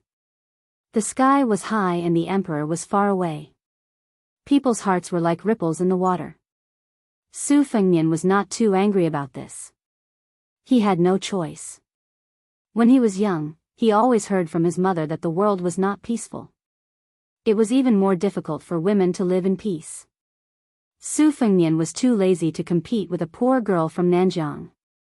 It was one thing for God, the Zhao family of Liang, and Beimang's army to compete with Su Fengnian. Su Fengnian believed that he was not so miserable that he needed to vent his anger on a girl. However, Xu Xiu was one thing. If the Han from Jizhou, whom he had supported, dared to betray Bailiang, it would cross Bailiang's bottom line. It would be the same as the horse gang leader Song Jiao, who secretly contacted Beimang's Taiping Order and Chun Jiebo. Currently, it was difficult for Su Fengnian to do many things as he wished. However, after killing the loyal martyr of Liang who had a dirty background, Su Fengnian did not have the slightest bit of soft-heartedness. At the beginning of the month, a crescent moon hung in the night sky. Su Fengnian could not sleep, so he simply sat on the roof of the restaurant with 2 pots of strong wine. He looked at the center of the inner city. The night scene at Little Nalanda with a prayer wheel at the top of the mountain was particularly splendid. Surrounding this small mountain, there were lanterns and colored banners everywhere. It was a scene of luxury every night. For no reason, Su Fengnian remembered the verbal confrontation with Xie Guanyin that day. This scholar, who was ranked first in the Lan Dynasty immortal painting, was not someone who only knew how to speak big words. Xie Guanying's words had indeed poked Su Fengnian's heart. That was, after Su Xiao left Liaodong, he had been unhindered for half of his life. His real achievement during the spring and autumn period was that he had smashed the foundation of the powerful clans that, although the country is broken, the family is still there. He had broken the old rule that, in times of peace, the aristocrats and the king ruled the world together. In times of chaos, the king changed but not the head of the family. There were many tragedies in the spring and autumn period, but there were also many inside stories. Su Xiao, who was a pawn of Liang, was able to defeat the great Dechu. How could there not be some unspeakable things involved? At that time, after Su Xiao completed the encirclement and suppression of the Western Wall, how many aristocratic clans shamelessly bet on both sides? Otherwise, how could West Chu suddenly become one of the powerful officials in the imperial court? As for the southern Tang aristocratic clans secretly colluding with Gu Jiantang, the commander-in-chief of Liang's southern expedition, for the sake of their family's continued prosperity, it was even more uncountable. These inside stories that could not see the light of day, the common people, who could only drift along with the general trend, would never know. Perhaps only hundreds or thousands of years later would this dusty past be brought up by the historians of later generations in the vast literature. The history books of the previous dynasty were always the servant girls and maids of the new dynasty, who could apply rouge and splash dirty water at will. If nothing unexpected happened, Su Fengnian would certainly belong to the latter fate. Su Fengnian did not care, nor did he care, whether the history books written in black and red in the history books thousands of years later would go down in infamy or go down in history.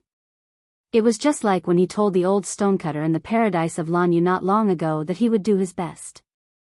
Su Fengnian was no longer the incarnation of Jianghu Great Emperor, nor was he the reincarnation of the Great Qin dynasty's emperor. He was just Su Zhao's son. The historians of the Central Plains could scold Su Fengnian for being arrogant but incompetent, losing the entrance to the Central Plains in the northwest, but they could not let the history books in just a few decades begin to scold the Su family of Biyao, who originated from Liaodong, as slaves of two surnames. Since Su Shao was gone, Su Fengnian could not let his father, who could not sleep well when he was alive, sleep well even after he died. In the end, Su Fengnian wanted to fight to the death with Bei Mang because of this selfishness.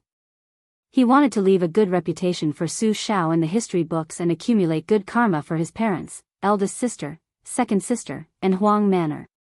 Su Fengnian took a sip of wine, raised his sleeve to wipe the corner of his mouth, but did not put it down.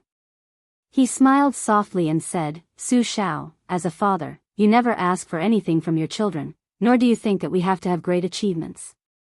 But I'm a son who has never been filial. In the past, I only cared about going against you. I was so stingy that I only called you father a few times, for fear that my mother would be wronged if I called you father. In the future, you don't have to worry about it. Of course, you can't do anything about it.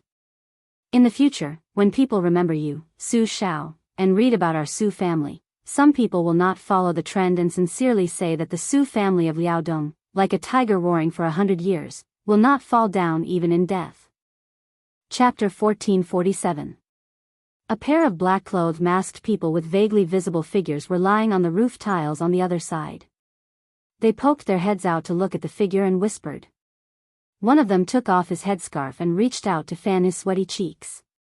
He stuck out his tongue and complained with a frown, "Sister, is there something wrong with that guy's head? He's been sitting there in a daze for almost 4 hours. What if he ruins our plan? Should I go and kick him off the roof?" The other head that covered his face shook his head and didn't say anything. "Sister, that wine smells good. There's still half a pot left. I'm really hungry." After the person who spoke received a glare in return, he felt a bit aggrieved. He lowered his voice and muttered, "That old pervert surnamed Dong in the inner city is really a great spy that the northern Mang has placed here. Grandpa Song and old Master Huang are risking their lives to lure him here. There are already quite a few top-notch experts in charge of the assassination. We are actually just putting on a show. Don't tell me that we really have to go into battle. Old Dong is one of the top 3 masters in the inner city. Even if that old bastard escaped here with a broken arm and a broken leg, he can still kill us with one finger. My good sister, why bother? Even if you want me to die, you should let me walk on the road to hell drunk so that I won't be afraid of Oxhead and Horseface." The other woman was really annoyed by these unlucky words. She took off her headscarf and said angrily, "Why are you cursing yourself? Damn girl, do you have nothing better to do?" The woman who had caused the trouble giggled and stretched out a slender finger to point at the back of the figure. The angry woman hurriedly shut her mouth and looked up with some regret. She was unlucky enough to be involved in this disaster. Most likely, it would be difficult for her to see the sun tomorrow. Since she had such leisure time, she could have admired the moon anywhere in this big city. Why did she have to come to the roof of this unscrupulous restaurant to mourn for the passing of the spring and the passing of the autumn? Wasn't it an undeserved disaster? She sighed softly. In this city, if a few nameless pawns died, it would be a pity. No matter how hard-hearted a person was, their heart would have long been broken. Over the years, she had seen too many dead people. Even someone as soft-hearted as her was somewhat numb. She turned around and lay quietly on the cold tiles, closing her eyes to rest. It was no wonder that the old man surnamed Dong in the inner city could gather such a large family in just 10 years. He had 500 to 600 elite cavalrymen, nicknamed Black Crow, who specialized in assassinations in the city. Most of them were the lackeys of the Dong family. It turned out that his real identity was a very important spy leader in Beimangusai state. How could Grandpa Song, who had always been a good man, not be so angry that he wanted to kill. Although Grandpa Song regarded the Su family in Biyao as his enemy, he had always hated the Baimang barbarians. Otherwise, he wouldn't have stayed in the western regions back then. Instead, he would have followed a large number of people into Baimang. Uncle Lu and the others often joked that with Grandpa Song's skills and reputation, if he really went to Xijing, he would be a noble in the Yi family. 7 years ago, they were still ignorant little girls. They only knew that Grandpa Song had made a deal with the Dong family's assassins. He had spent all his savings to hire them to go to a place called Xingliang Mountain in Biyao to kill a young man surnamed Su from the Liang family. Grandpa Song had gone with them at that time, but for some reason, he had been quiet for several years after he came back. It was also at that time that the rumor of Old Song, the drunkard in the outer city, spread. Their younger sister always said that her addiction to alcohol and her tolerance for alcohol were because of Grandpa Song's smell of alcohol, not because she was greedy. This time, if Grandpa Song hadn't insisted on going against the Dong family, the giant in the inner city, Uncle Lu, and the others wouldn't have been willing to break this peaceful life that they had earned by enduring humiliation and working hard for more than 10 years. No one doubted that the Dong family's assassins were the real assassins in the world. There was once a second-rate assassin of the Dong family who had spent as long as half a year to kill a first-rate master in the outer city who had a personal grudge against him. It was said that the master was almost driven crazy before he died. The Dong family's various ways of training assassins were enough to make an outsider's hair stand on end. The Dong family's assassins also had endless killing methods. The reason for tonight's ending was that an ambitious young man had appeared beside the old thief of the Dong family. She had seen him from afar last year. She couldn't see clearly if he had the horizontal, double pupils, that Uncle Lu had mentioned. But at first glance, the young man was indeed very elegant. Her twin sister often talked about him. Although she gnashed her teeth like a little tigress who couldn't wait to eat his flesh every time, she and her sister had a telepathic connection. How could she not know the terrible signs that shouldn't have arisen?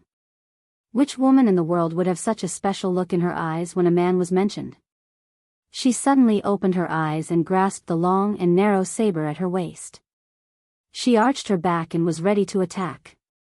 Her sister was only half a beat slower than her. She also grasped the hilt of her sword. When they were young, they looked like they were made from the same mold. When they grew up, it was difficult to distinguish them. Sometimes, they could even fool Uncle Lu and the others. However, their temperaments were completely different. She practiced with the saber, while her sister practiced with the sword. She liked to be quiet, while her sister was active. Therefore, in the path of martial arts, although her sister was more talented, their masters said that she was better at killing enemies. Grandpa Song, who was ranked 6th on the master list in the outer city, and Master Huang, who was ranked 12th on the master list, both said that they were now close to becoming third-grade martial artists. In the future, they would have a chance to become second-grade master. In this city, there was no such thing as third-grade, second-grade, master, or great master. Ever since the sisters could remember, they had only regarded this city as a novel encouragement from the elders. She suddenly widened her eyes and almost shed tears. Then, a tall figure with sleeves as big as birds' wings moved like lightning. He swept across the roofs with an unstoppable momentum. He paused not far away and knocked down an elder that they were extremely familiar with from the roofs with one move. Then, he rushed over and his thunderous laughter rang in their ears. "Drunkard Song, Cripple Huang, you dare to assassinate this old man? This old man is the ancestor of the 3,000 assassins on the ground of the western regions. Tonight, this old man will make an exception and not do his old job. He will kill his way here openly so that you brats who don't know the immensity of heaven and earth will know what it means to strike a stone with an egg. By the way, where is the little girl who is known as the twin jade annulus of the western regions hiding? Hurry up and show yourself so that I can teach you that you are still vigorous despite your age." What enemy? After experiencing this old man's meticulous training of women, I will make you call this old man husband on your own within a month.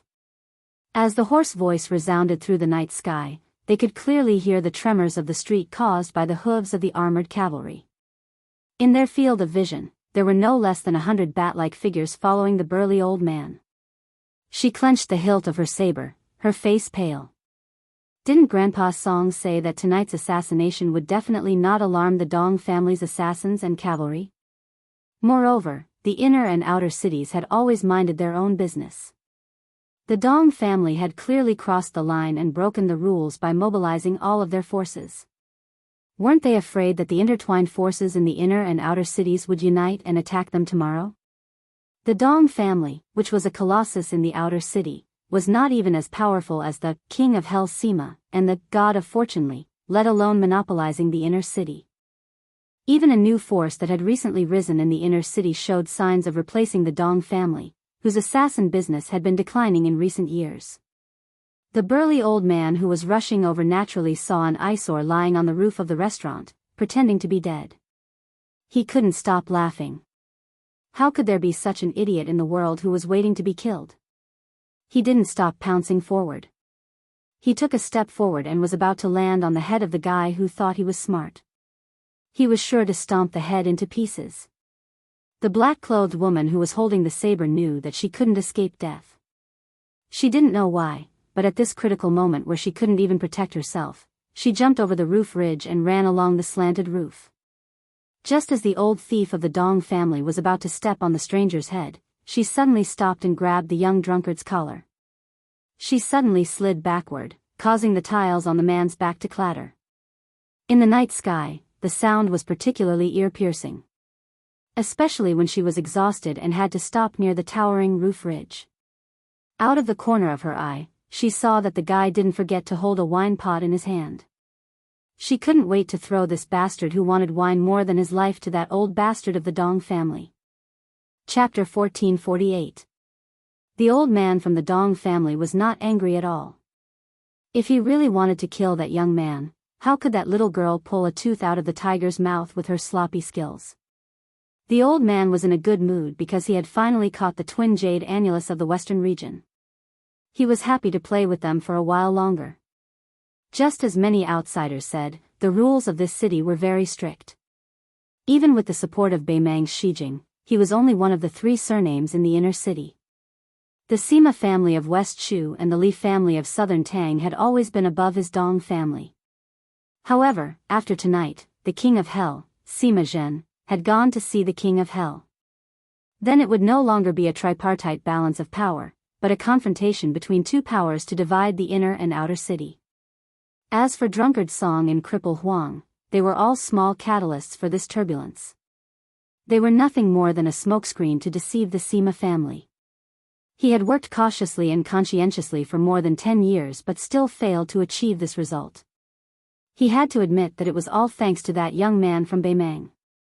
Whether it was the young man's background or his skills, no matter how many years Dong Tiling had looked down on the heroes of the city, he could only endure his temper and obediently work as an assistant for that person. There was nothing he could do about it. Who told that person to have such a good father? Dong Tiling couldn't possibly go dig his own father out of his coffin and challenge that person, could he? Of course, if that could make him look like that young man, Dong Tiling really didn't mind digging out his old man's bones. He had lived in this city for a long time in the western region. He had long since gotten used to not recognizing anyone. For example, he was now staring at that pair of beautiful women in their prime. Although the old man couldn't tell who was the older sister and who was the younger sister, he knew that it was one of them who had betrayed everyone together with her cultured and refined Uncle Lu. She couldn't be blamed for anything. Who told her to be blind and fall in love with that young and rich man whose father had a seat in the Beimang royal court? She was even more blinded to think that she could fly together with her lover. As for that one surnamed Lu, he was even less of a surprise. 6 years ago, he had tactfully sought refuge with the Beimang Zhu Yun. Otherwise, how could Dong Tiling think so highly of him?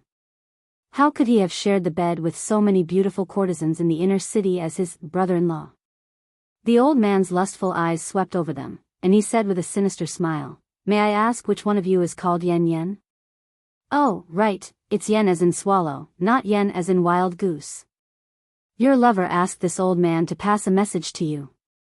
He said that he was sorry for your devotion and was too ashamed to see you, so he asked me to serve you and your sister." The old man laughed and said, "Of course." This old man added the second half of the sentence, "But that's what your lover meant."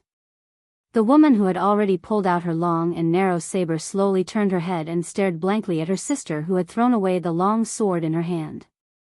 Her sister, Yen Yen, was so heartbroken that she couldn't say any harsh words. She could only sob and say, "Why are you so stupid, so stupid?" The old man enjoyed this kind of drama where family members turned against each other.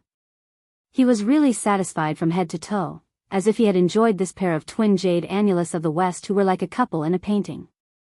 Therefore, the old man, who was in no hurry to kidnap them, returned to the luxurious mansion in the inner city that was comparable to that of the nobles in the Central Plains.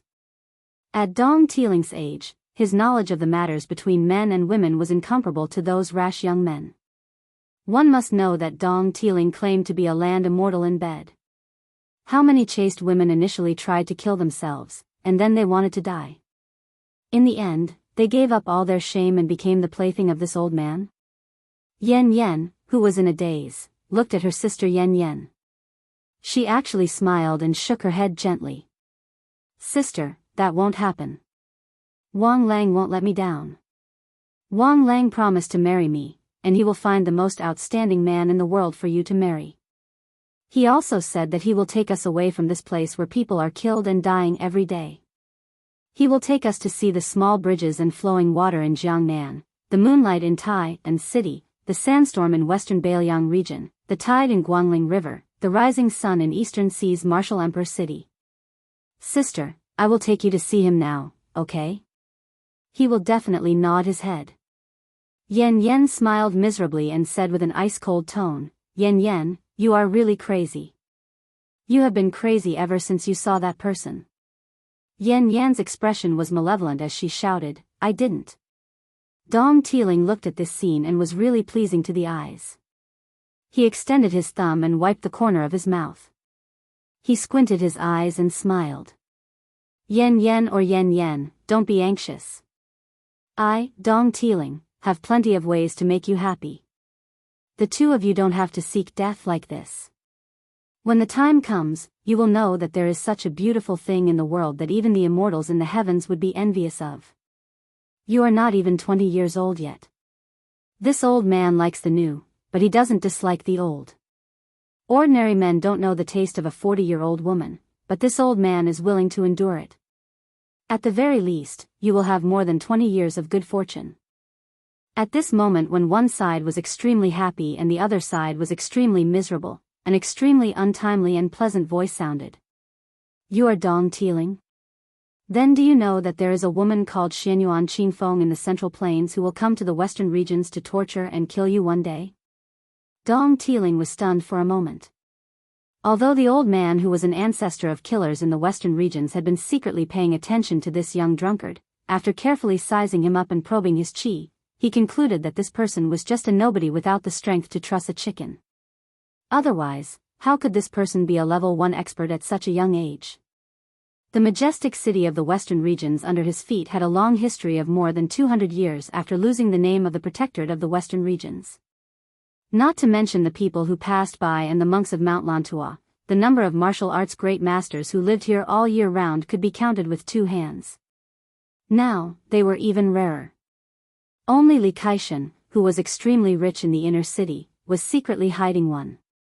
According to his speculation, this person should be Zhao Go of Liang, who was plotting something big in the western regions and didn't hesitate to conceal his identity.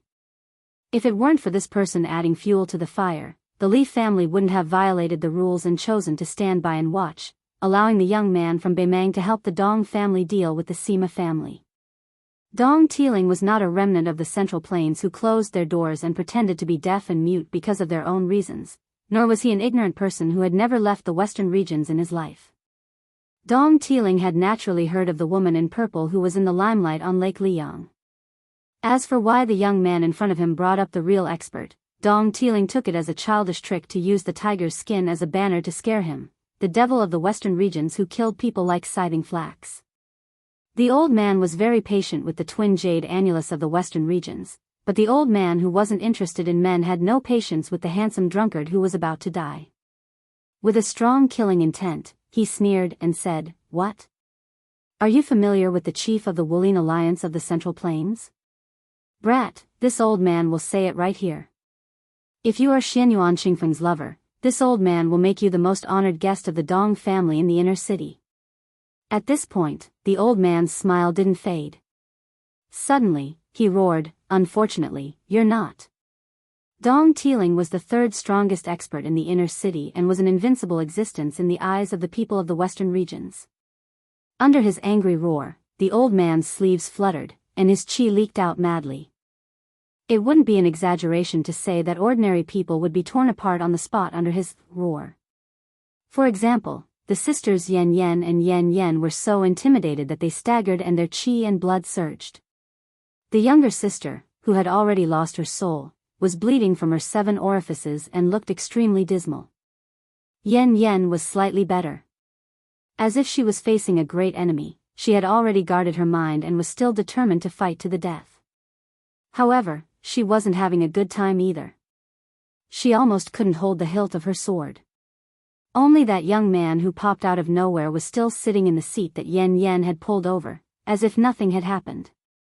Dong Tiling was indeed the winner who had stood among piles of corpses countless times. Without any hesitation, he charged forward as fast as lightning. Yan Yan grabbed the drunkard's collar again, thinking that she should at least throw him off the roof first. As for whether he would break his legs or be surrounded by the Dong family's assassins, she thought that it would be better than watching him get smashed in the head by old crook Dong. However, what happened next was beyond her imagination. She wasn't able to throw that guy off the restaurant, and Dong Tiling, who was revered by the entire city like an invincible god, ran away after pretending to charge forward, disappearing without a trace in an instant. Did he just run away for no reason? Yan Yan's eyes widened as she looked around. After confirming that Dong Tiling had really disappeared, she still couldn't believe it, just like how her younger sister Yan Yan couldn't believe that her lover would betray her. Although Yan Yan had only seen the sparring between Grandpa Song and Teacher Huang, she had never seen the sparring between real masters. Even if they didn't fight for 800 rounds, they wouldn't be like old thief Dong, who would just bluff and run away, right? Su Fengnian, who had been watching with folded arms, stood up with a wine pot in his hand. He looked at his dazed sister and asked, "That lover of yours who made you pledge your life to him, other than his surname being Wang, do you know what his name is?" Yan Yan laughed as if she had lost her mind. "Who do you think you are to know Wang Lang's name?" Su Fengnian didn't seem to make any movements, but this beautiful young woman spun in the air and then fell solidly on the street outside the restaurant. She probably fainted completely and didn't make any more movements. Chapter 1449. Su Fengnian turned his head to look at Yan Yan, who was holding the hilt of her saber and pointing it at him. His eyes were complicated and filled with emotion. For a moment, he was speechless. He thought of Murong Wuzhu and Murong Tonghuang, who were in a miserable situation. He also thought of the filthy Shishan crown prince, Su Su, and this old man's son, Zhao Dingxiu. Su Fengnian sighed and looked at a roof about half a li away from him. Dong Tiling, who could be considered an ambitious and ruthless person in the western regions, knew the severity of the matter, but he was unwilling to let it go. The old fox, who was extremely sensitive to danger, began to give orders to his trusted subordinates. He probably wanted to test the waters with the Dong family's killers on the roof and the Dong family's elite cavalry on the street. If it weren't for Chao Wei's cavalry, Su Fengnian wouldn't have had much of an impression of this strategic town used by the great Feng Emperor to show off his achievements. He only knew that in the early years, many killers and assassins from Mount Qingliang used this place as a place to rest and catch their breath. As for Xianyuan Qingfeng saying that he wanted to torture and kill the lecherous Dong Tiling, Su Fengnian really wasn't trying to find something to talk about. Back then, that woman hadn't been with him and Northern Liang on the surface and had indeed inadvertently mentioned this matter. However, at that time, she still had a favor to ask of him, Su Fengnian, and she hadn't become the Wuling Alliance chief. Perhaps at that time, even she didn't dare to believe that she would one day ascend to the great celestial state. His impression of this big city in the western regions under his feet was truly vivid. After Chao Wei's cavalry quietly went to the western regions, especially Lu Wenbao, who was in dire straits in Shangyin Academy and still did not dare to return to his hometown, entered the city. The Wuxia Society, which used to stay in the outer city, also began to increase its infiltration. Su Fengnian learned some things from the spy on his desk. For example, there were a few orphans of the later Sui royal family hidden here. However, compared to Su, the only child of Shishan crown prince, the three siblings' bloodline was much inferior. Even if the remnants of later Sui wanted to start a rebellion, he probably would not have the face to talk about the three children. Although the western regions was big and Chao Wei's cavalry was not eye-catching, Su Fengnian and the Wuxia Society still did not dare to let their guard down. In order to attract the attention of the western regions, Su Fengnian remotely controlled the western regions to do a series of good shows. First, he let the female bodhisattva, who was dressed in white, return to Mount Lantua with great fanfare. Then, he let Lu Wenbao stir up trouble in the city. He even spread the word in the western regions that Wang Xianji's disciple was going to be the king here and build another Wushuang city in the desert. One of the Dong family's assassins swept past the nearby eaves and slashed down without any hesitation. Su Fengnian did not have any intention of shocking everyone here, and he did not want to expose his strength like this. After all, he was going to stay in the city for a long time. Therefore, he started to fight with the assassin. Both sides fought very well. After all, it was not easy for him to kill the assassin with one punch. After all, the other assassins of the Dong family were not second-level master like Dong Tiling. When they saw the hope of killing someone, although their intuition told them that it was not that simple, they still rushed forward. Su Fengnian did not reject any of them and killed them one by one. During this period of time, the Dong family's cavalry on the street did not differentiate between friend and foe and shot at the two people on the roof. However, they were all narrowly dodged by a hair's breadth. This scene made Dong Tiling so angry that he almost spat out a few mouthfuls of blood. He had seen many people pretending to be top experts, but where did this cunning bastard who was afraid that others would not know that he was an ordinary expert come from? After losing more than 40 lives, the old man finally felt the pain. He did not want to add more feet to a snake and ruin the great plan that the young man with the surname Wang had personally set up in the western region. He clenched his teeth and gave an order. The Dong family's men who were invincible in the battle tonight immediately retreated. The moment he turned around and rushed towards the inner city with his back facing the roof, he suddenly felt a chill down his spine. The old man seemed to be able to clearly feel the young drunkard's gaze. Dong Tiling was very sure that even if this person was not a first-level expert of the younger generation in Liyang, his cultivation level was definitely not far off. Just when Dong Tiling thought that he was out of danger, someone beside him walked side by side and said to him in the most authentic Gusai Zhou accent, "Pass a message to the master behind you. If he still wants to play, I, Tai Mudi, have learned a few new sword techniques in Biyao." Dong Tiling did not dare to slow down his pace. Fortunately, he did not see that person's figure in the next moment. Yen only felt a blur in front of her eyes. After blinking her eyes, the young man from the outer city, who she thought was a drunkard, was still standing in front of her without moving an inch. Then she saw that person use his hand to wipe his face. In an instant, his face changed into a slightly stiff and old-fashioned one, like a ghost wearing human skin to travel in the world of the living at night. However, as his finger gently brushed across his face, he quickly looked like a living person. Yen was so scared that she took a few steps back. Su Fengnian had learned a little from Shu Xiu's process of making a face. Compared to Shu Xiu's two realms of rooting and enigmatic, it was much worse. However, it was not difficult to fool ordinary people in the night. Su Fengnian did not mind revealing this little bit of his foundation in front of this woman. However, if her sister was present, Su Fengnian would be more careful. He smiled at her as if she had seen a ghost and said softly, "You're just going to let your sister lie on the street like a corpse? I guess you two don't have a safe place to go for the time being. So, you might as well take her back to the roof before the Dong family sends someone to identify me. Since you've risked your life to save me twice, I'll make sure you and your sister are safe before daybreak. As for what you'll do after daybreak, it's up to you whether you want to stay in the city and wait for death, or run for your lives outside the city." The woman carefully looked at Su Fengnian's shadow. It seemed that he was really not a wandering ghost. Only then did she feel relieved. She gently jumped down from the roof and carried her sister back. She sat cross-legged and gently hugged her sister. Slowly, she could not help but bite her lips and sob. Her eyes were originally watery, but at this moment, they were even more misty. She not only felt resentment and pain from being betrayed by her close relatives, but also pity and misery for her relatives. Suddenly, she noticed that the strange person was sitting not far away from her, gently sipping his wine. Then, on the street directly facing this restaurant, under the clear moonlight, she saw 7 or 8 extremely valiant squires appear in the distance. They were guarding a young man in brocade clothes and a marten coat like stars surrounding the moon. Yan Yan was furious. She wanted to jump down and kill the devil who caused her sister to fall into the abyss. Compared to the drunkard, who changed his face, the person on the street was more like a malicious ghost in human skin. Su Fengnian said softly, "Lend me your sword."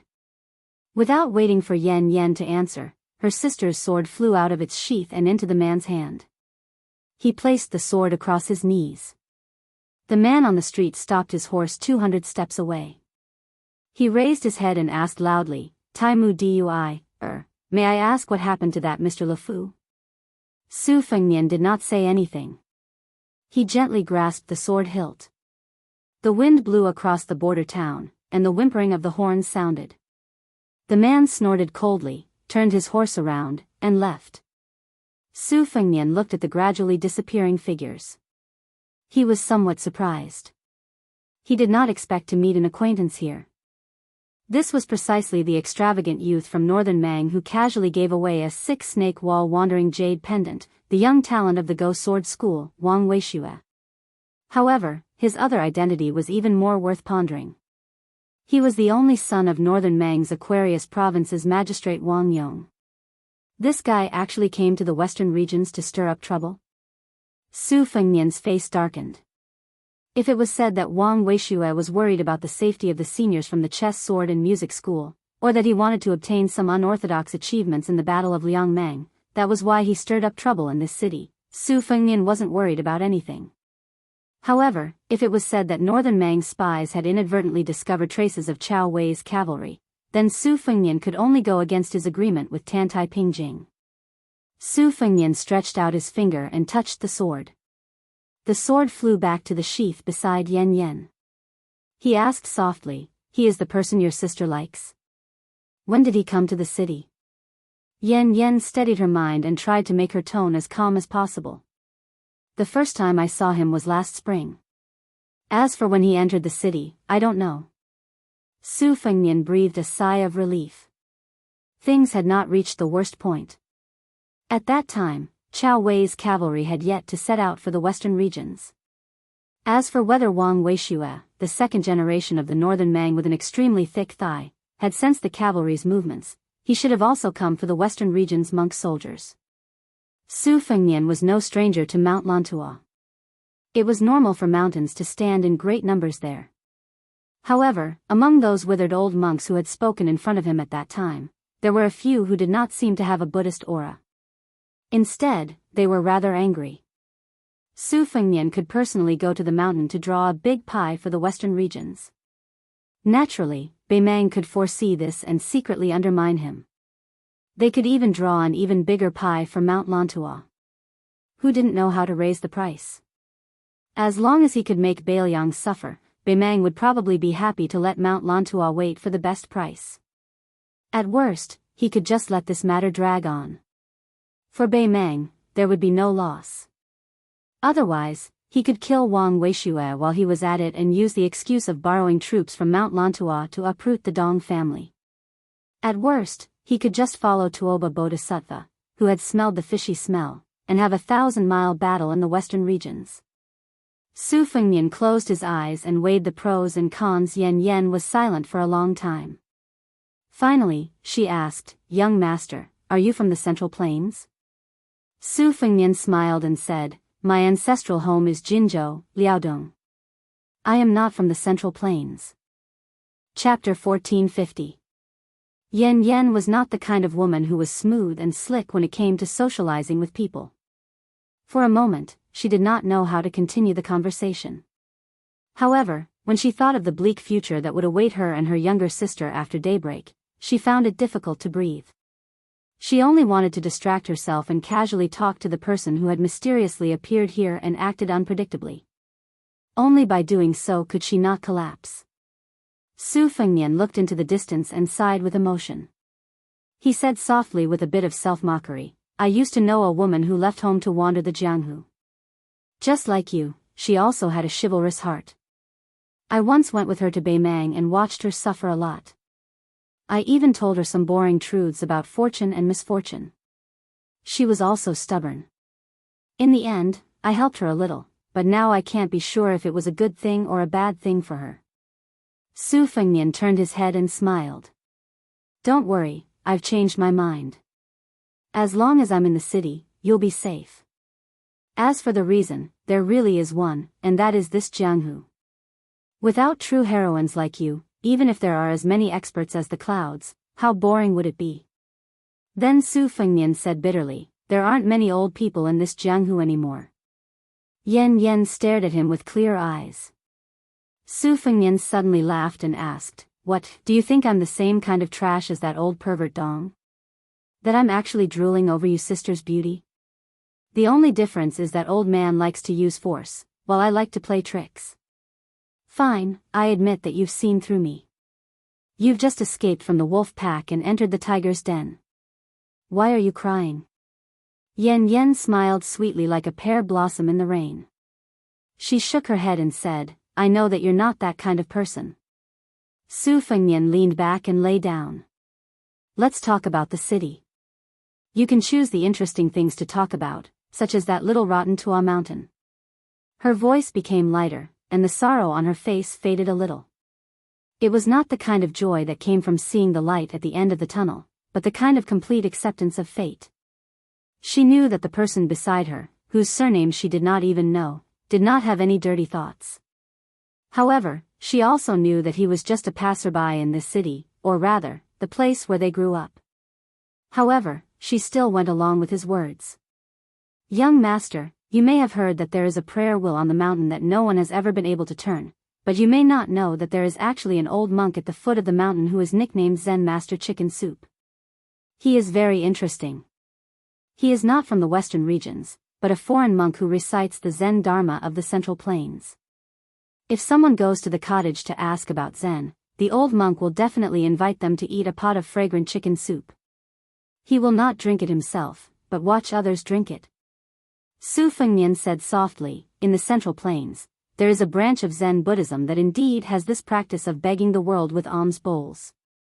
They call themselves beggars and only ask for the word truth. A bowl of rice from 1,000 families, traveling 10,000 miles alone, and in the end, this old monk came to the western regions and cooked chicken soup for people to drink. However, I am very curious. Who killed the chicken used to cook the soup?" She was stunned for a moment and said helplessly, "How would I know? I have never thought about this question." Su Fengnian joked, "Miss, you don't seem to have any Buddhist nature. Even if you really meet the monk chicken soup, you will inevitably be called a fool. Perhaps you won't even be able to drink the chicken soup." She was speechless. Su Fengnian smiled and tried to remedy the situation. "Then, are there any famous anecdotes that have spread to the outer city where you are?" She nodded and said, "Of course. I heard that many years ago, there was a big horse bandit who killed without batting an eyelid. He swaggered into the inner city and drank the old monk's chicken soup. He asked if such a person could also become a Buddha. The old monk said of course, as long as he put down the butcher's knife. That horse bandit who started by killing people laughed and said that he never used a knife to kill people because he thought it was troublesome. He always used both hands to kill his enemies. What kind of butcher's knife did he have? Guess what the old monk said? He said, pick up the butcher's knife first and then put it down. Guess what? Many years later, that horse bandit really brought a knife back to the foot of the mountain and threw it away in front of the old monk. He cried and said that he wanted to put it down. Later, That horse bandit who was more than 50 years old picked up the knife again, shaved his head and put it down. From then on, he became a monk by the old monk's side and devoted himself to Buddha. Su Fengnian said softly, he put down this and that, this side and that side, this shore and that shore, this life and that life, he really did put it down. She said in surprise, young master, you really believe in this matter? In fact, even I don't really believe it. That guy who was getting more and more difficult to understand didn't say anything, so she continued, I also heard that the old monk liked to sing a song called Falling Lotus Flower. The song didn't have a name at first, but there were more than 100 lyrics. Half of them were Falling Lotus Flower. That's why the inner and outer cities gave it the name Falling Lotus Flower. Then someone went to drink the chicken soup and asked the old monk if the falling lotus flower had fallen since he had been practicing Zen for decades. The old monk regretfully told the visitor who seemed to be deliberately making things difficult that the lotus flower in his heart hadn't fallen, but when it finally fell one day, he would be able to practice Zen and then he would no longer cook the chicken soup. The latest interesting news in the outer city was that there was a foreigner who broke into the inner city and reached the foot of the mountain.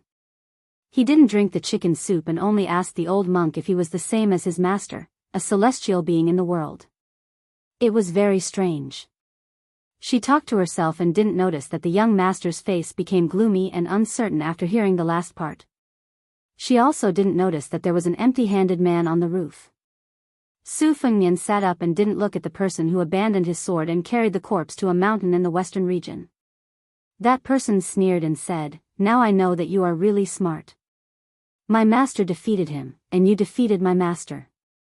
It should be your turn to be suppressed by the newcomer, so you would rather not be the most powerful person in the world. You simply gave up your own fate and became one of the more stable 4 great grandmasters. Su Fengnian smiled faintly and said, you are wrong about one thing.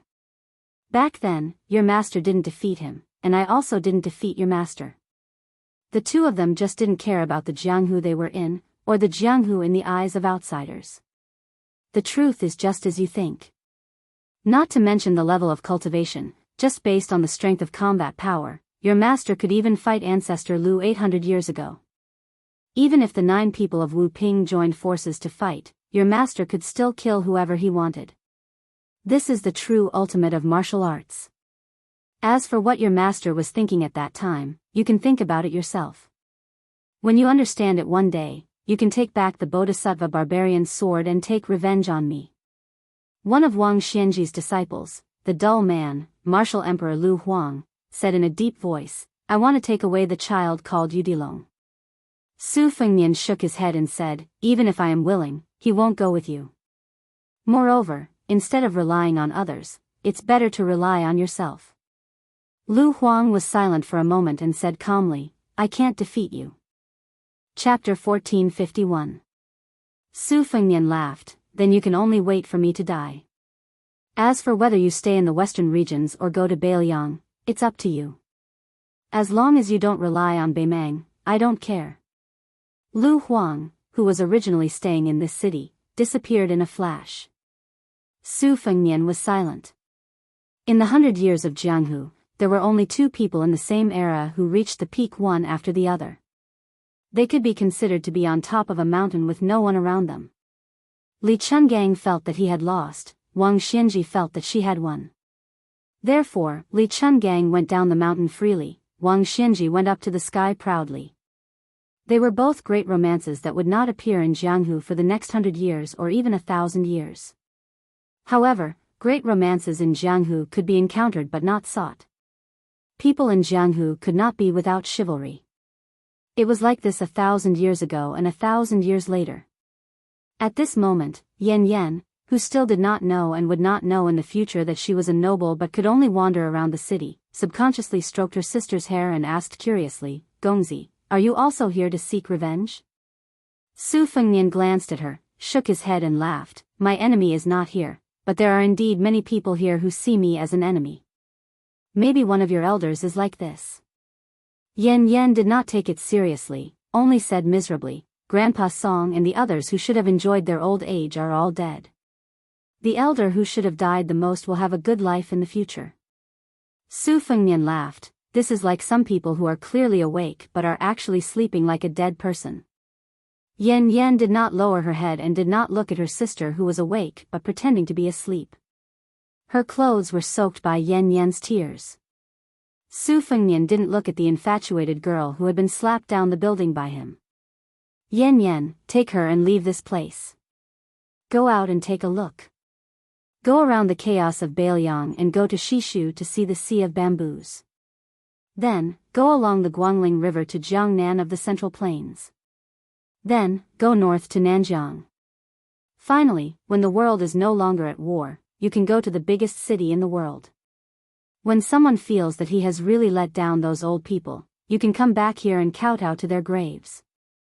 Yan Yan sat there and nodded heavily. Thank you, young master.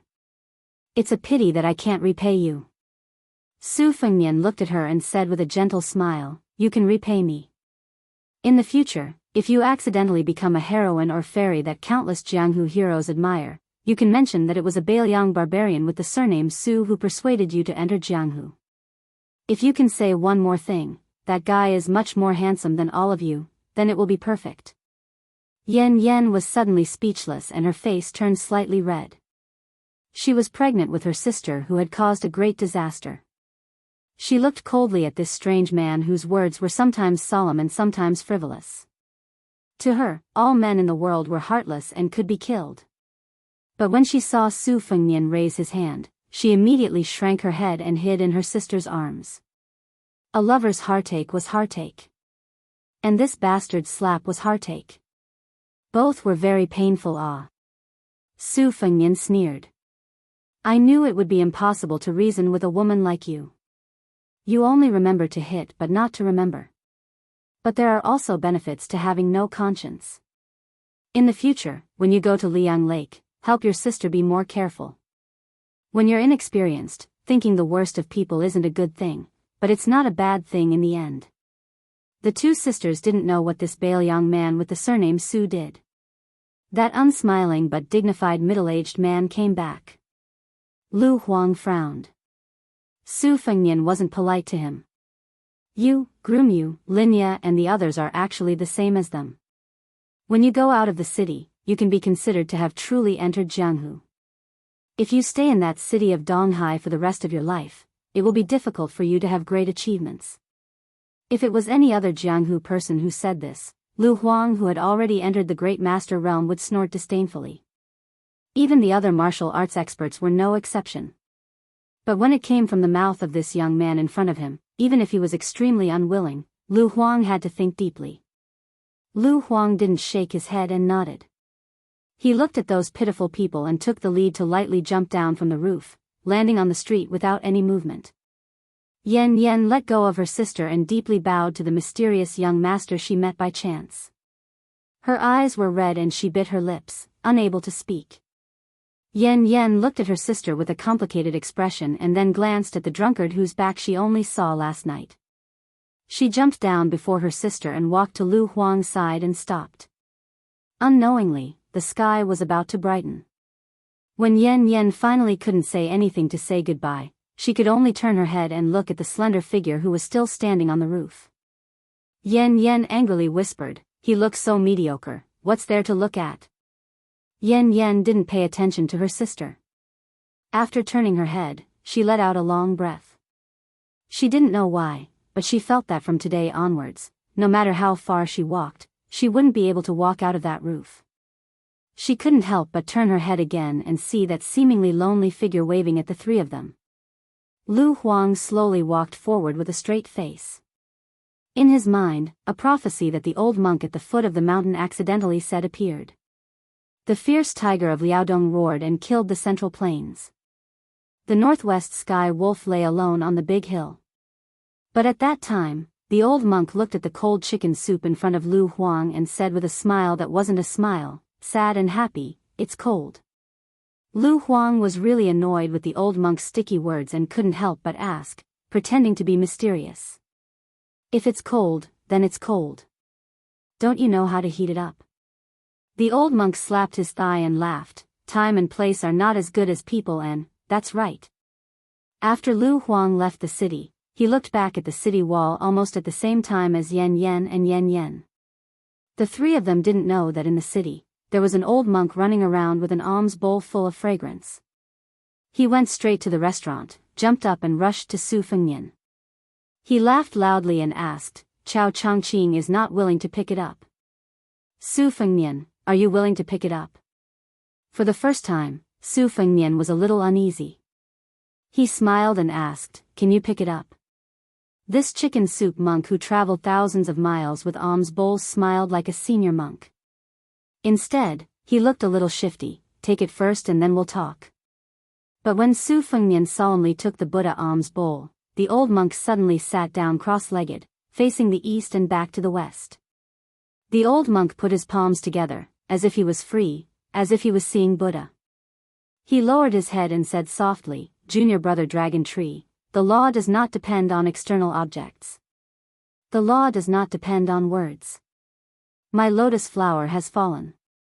On Little Lalanda Mountain, there was no one pushing it. The huge prayer wheel rotated on its own.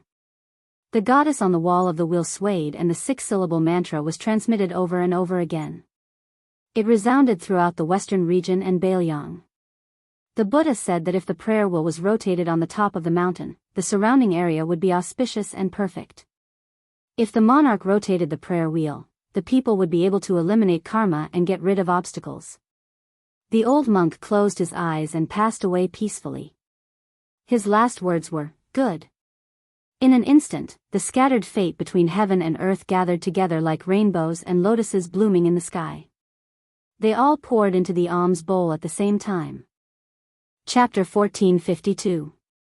The six-syllable mantra on the prayer wheel at the top of the mountain was already spreading with great momentum, but it was a pity that ordinary people were unable to see the bigger phenomenon related to the flow of fate with their naked eyes. After the pedestrians near the restaurant were shocked by the sound of the Little Rotten Tua Mountain, they even let out some ridiculing laughter after finding it absurd and comical. In their field of vision, an old monk sat on the roof and a young man stood with a single hand holding an alms bowl. They stood and sat for a whole hour. More and more spectators from the outer city who heard the news gathered below the restaurant and rushed over. They pointed and whispered, and many mischievous children mustered up the courage to climb to the roof nearby. Soon, a group of elite cavalry from the inner city galloped over, escorting important figures. The cavalry carried swords, bows, and spears, and their mounts were purebred horses from the western regions that far surpassed wild horses in terms of charging power. The cavalry brutally rammed through the crowd, and many innocent spectators who were unable to dodge in time were killed on the spot by the warhorses. It was not that there were no people from the outer city who relied on their martial arts to fight in anger after seeing their good friends killed. Even if there were cavalry at the front who knocked them off their horses, the cavalry at the back borrowed the huge inertia of the warhorses' charge to ruthlessly stab their bodies with a spear. The iron-headed hardwood spear between the cavalry's hand and the corpse instantly drew a pleasing crescent moon curve, and the corpse was instantly sent flying 2 to 3 feet away. However, the hardwood used to make the shaft of the spear was ultimately not the kind of priceless first-rate wood that could not be bought on the market. Its hardness and toughness were still insufficient to withstand such a degree of impact, and thus it was destroyed. The cavalry seemed to have not had enough. Taking advantage of the situation, he abandoned the spear and switched to a saber. He slightly bent his waist, and instead of slashing downwards, he seemed to carelessly hold his saber horizontally. Just like that, he spurred his horse towards a man from the outer city who was running wildly. There was no need for him to use any strength. Just by relying on the momentum of the warhorse, the tip of the saber easily drew a deep wound that was more than an inch long on the man's neck. From this detail, it could be seen that these Western region cavalry who were raised by the inner city's influential officials were all experienced soldiers who were very familiar with fighting on the battlefield. Cavalry battles on the battlefield were never a one-time deal. If they wanted to live to the end, they had to know how to use the least amount of strength to achieve the greatest results. The Western region didn't lack good horses, but craftsmen and ironware were scarce. Moreover, the hardwood used to make good spears was strictly restricted by the Biyao Frontier Army and the Liang Imperial Court, so it was very difficult to obtain. This greatly limited the combat strength of the Western region cavalry. Although they could take a step back and choose the second best option, except for the strong who were equipped with fine iron spears, most of the rest were disposable spears. Even if they could be used as throwing spears, it was enough to deal with Jianghu people. Once they were faced with a genuine cavalry army, they would definitely be unable to handle it. As early as 20 years ago, there was a bloody lesson. At the end of the spring and autumn period, this city once had a cavalry army of more than 5,000 people. They were invincible in the western region. At that time, a certain ambitious and ruthless overlord in the city had the intention of annexing the 3 towns of Linyao and relying on them as provisions. Then he would point his spear at the cool land and occupy the high ground of the world, coveting the central plains. Unexpectedly, the Su family, who at that time was a feudal vassal of Biyao, only sent out 3,000 cavalry and almost completely annihilated the 5,000 western region cavalry. Only a few hundred managed to escape, while the other side's casualties were less than 500. Those escapees still had lingering fears and nagged for many years. They all said that the cavalry army of the Su family was really King Iron Cavalry. Those 2,000 cavalry soldiers were actually equipped with armor for both men and horses. Not to mention the men, even the warhorses had armor. Moreover, the cavalry army's iron spears were enough to support multiple charges. The so-called iron spears made of ash wood were really too soft in comparison. As a result, over the past 20 years, even after the large families in this city who had too much money and nowhere to spend it had obtained a cavalry army, they only dared to close their doors and make small fuss. They absolutely did not dare to find trouble with the Biyao frontier army. After the Biyao frontier army formed a custom for small groups of cavalry to enter the land of refugees to practice martial arts so that they could become white horse crossbowmen, there were people who led 800 elite cavalry to the present Liuzhou to fish in troubled waters. At the beginning, they relied on their advantage in numbers to surround and kill 30 to 40 Biyao barbarians. However, very soon, they suffered a cruel and ruthless retaliation. At that time, the commander of the Lai Torch Cavalry, Hu Kuei, who had not yet become the Lingzhou provincial governor, and the deputy general of Huda City, Lu Jinu, each led 1,000 light cavalry and slaughtered their way into Liuzhou. After slaughtering the 800 cavalry of the western regions, they hung their heads one by one on the tip of their spears and rushed all the way to this city that was 1,000 li away from Liangzhou. The reason many people in the city did not know of this tragedy was because the person who went to Liuzhou on his own initiative to pick a fight had more than 40 clansmen and more than 900 retainers in the city were all wiped out by the other forces in the inner city in one night. He then took his head and went 30 li out of the city to ask for forgiveness from the Biyao frontier army. They originally thought that this action was sincere enough and would be enough to settle the matter peacefully. Unexpectedly, Hu Kuei, who had single-handedly created the Biyao white horse crossbowmen, when the two sides were in a standoff, especially when Lu Jinu had almost agreed to lead the army back to Biyao, he brazenly launched an attack without any sense of morality. He slaughtered the 3,000 cavalry in the city that the family heads had only pulled out to bolster their courage. If it were not for Lu Jinu charging into the battle formation and intercepting Hu Kuei, who was in the middle of a massacre, perhaps the situation in the city would be completely different right now. Su Fengnian did not pay attention to the spectators on the streets. After carrying the body of the chicken soup monk, he carried the alms bowl with one hand and flew toward the center of the inner city. He then buried the old monk near the hut at the foot of the mountain and placed the Buddha bowl on the grave. Su Fengnian began to wait for the person who was about to arrive. Tuoba Bodhisattva.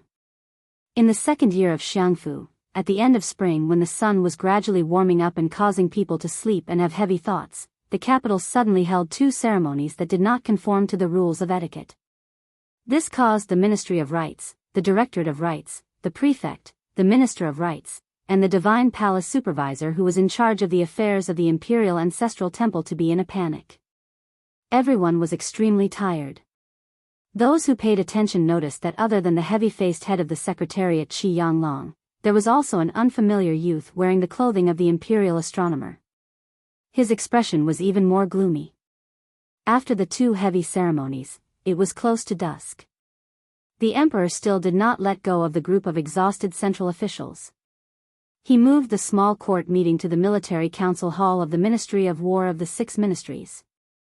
The high officials of the 2 provinces under the Hall of Governmental Affairs and all of the purple-robed officials of the 6 ministries were not left out. When the emperor and the 2 elders, Qi Yanglong and Huan Wen, entered the hall hand in hand, there was a giant sand table on the main table that covered the lower reaches of the Guangling River. Other than that, there were also dozens of exquisite molds of warships. The young emperor, who walked quickly, did not wait for everyone to bow. He waved his hand to indicate that they were excused and walked straight to the molds.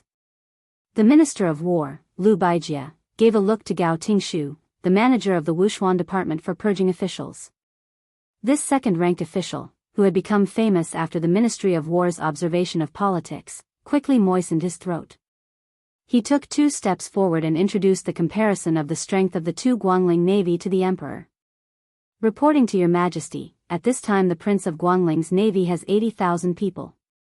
There are 3 types of large-sized warships, Huanglong, Fengyi, and Fuyao, totaling 35 ships. There are 7 types of medium-sized warships, including Mengwu, Maotu, and Xiandang, totaling 140 ships. There are also 12 types of small-sized ships, Sima boats, and scouts, totaling about 400 ships. The West Chu Navy has 56,000 people and around 700 warships. However, there are only 18 large-sized warships and only 70 or so medium-sized warships like Mengwu and Maotu. There are even no less than 200 crudely modified fishing boats mixed in. Their military strength is not at an advantage. In addition, the 40,000 Qingzhou Navy is personally led by the King of Jing'an and has begun to move down the river. The Navy vanguard has already successfully controlled the area where the Guangling River and Bailu Lake intersect. Very soon, they will be able to surround the West Chu Navy.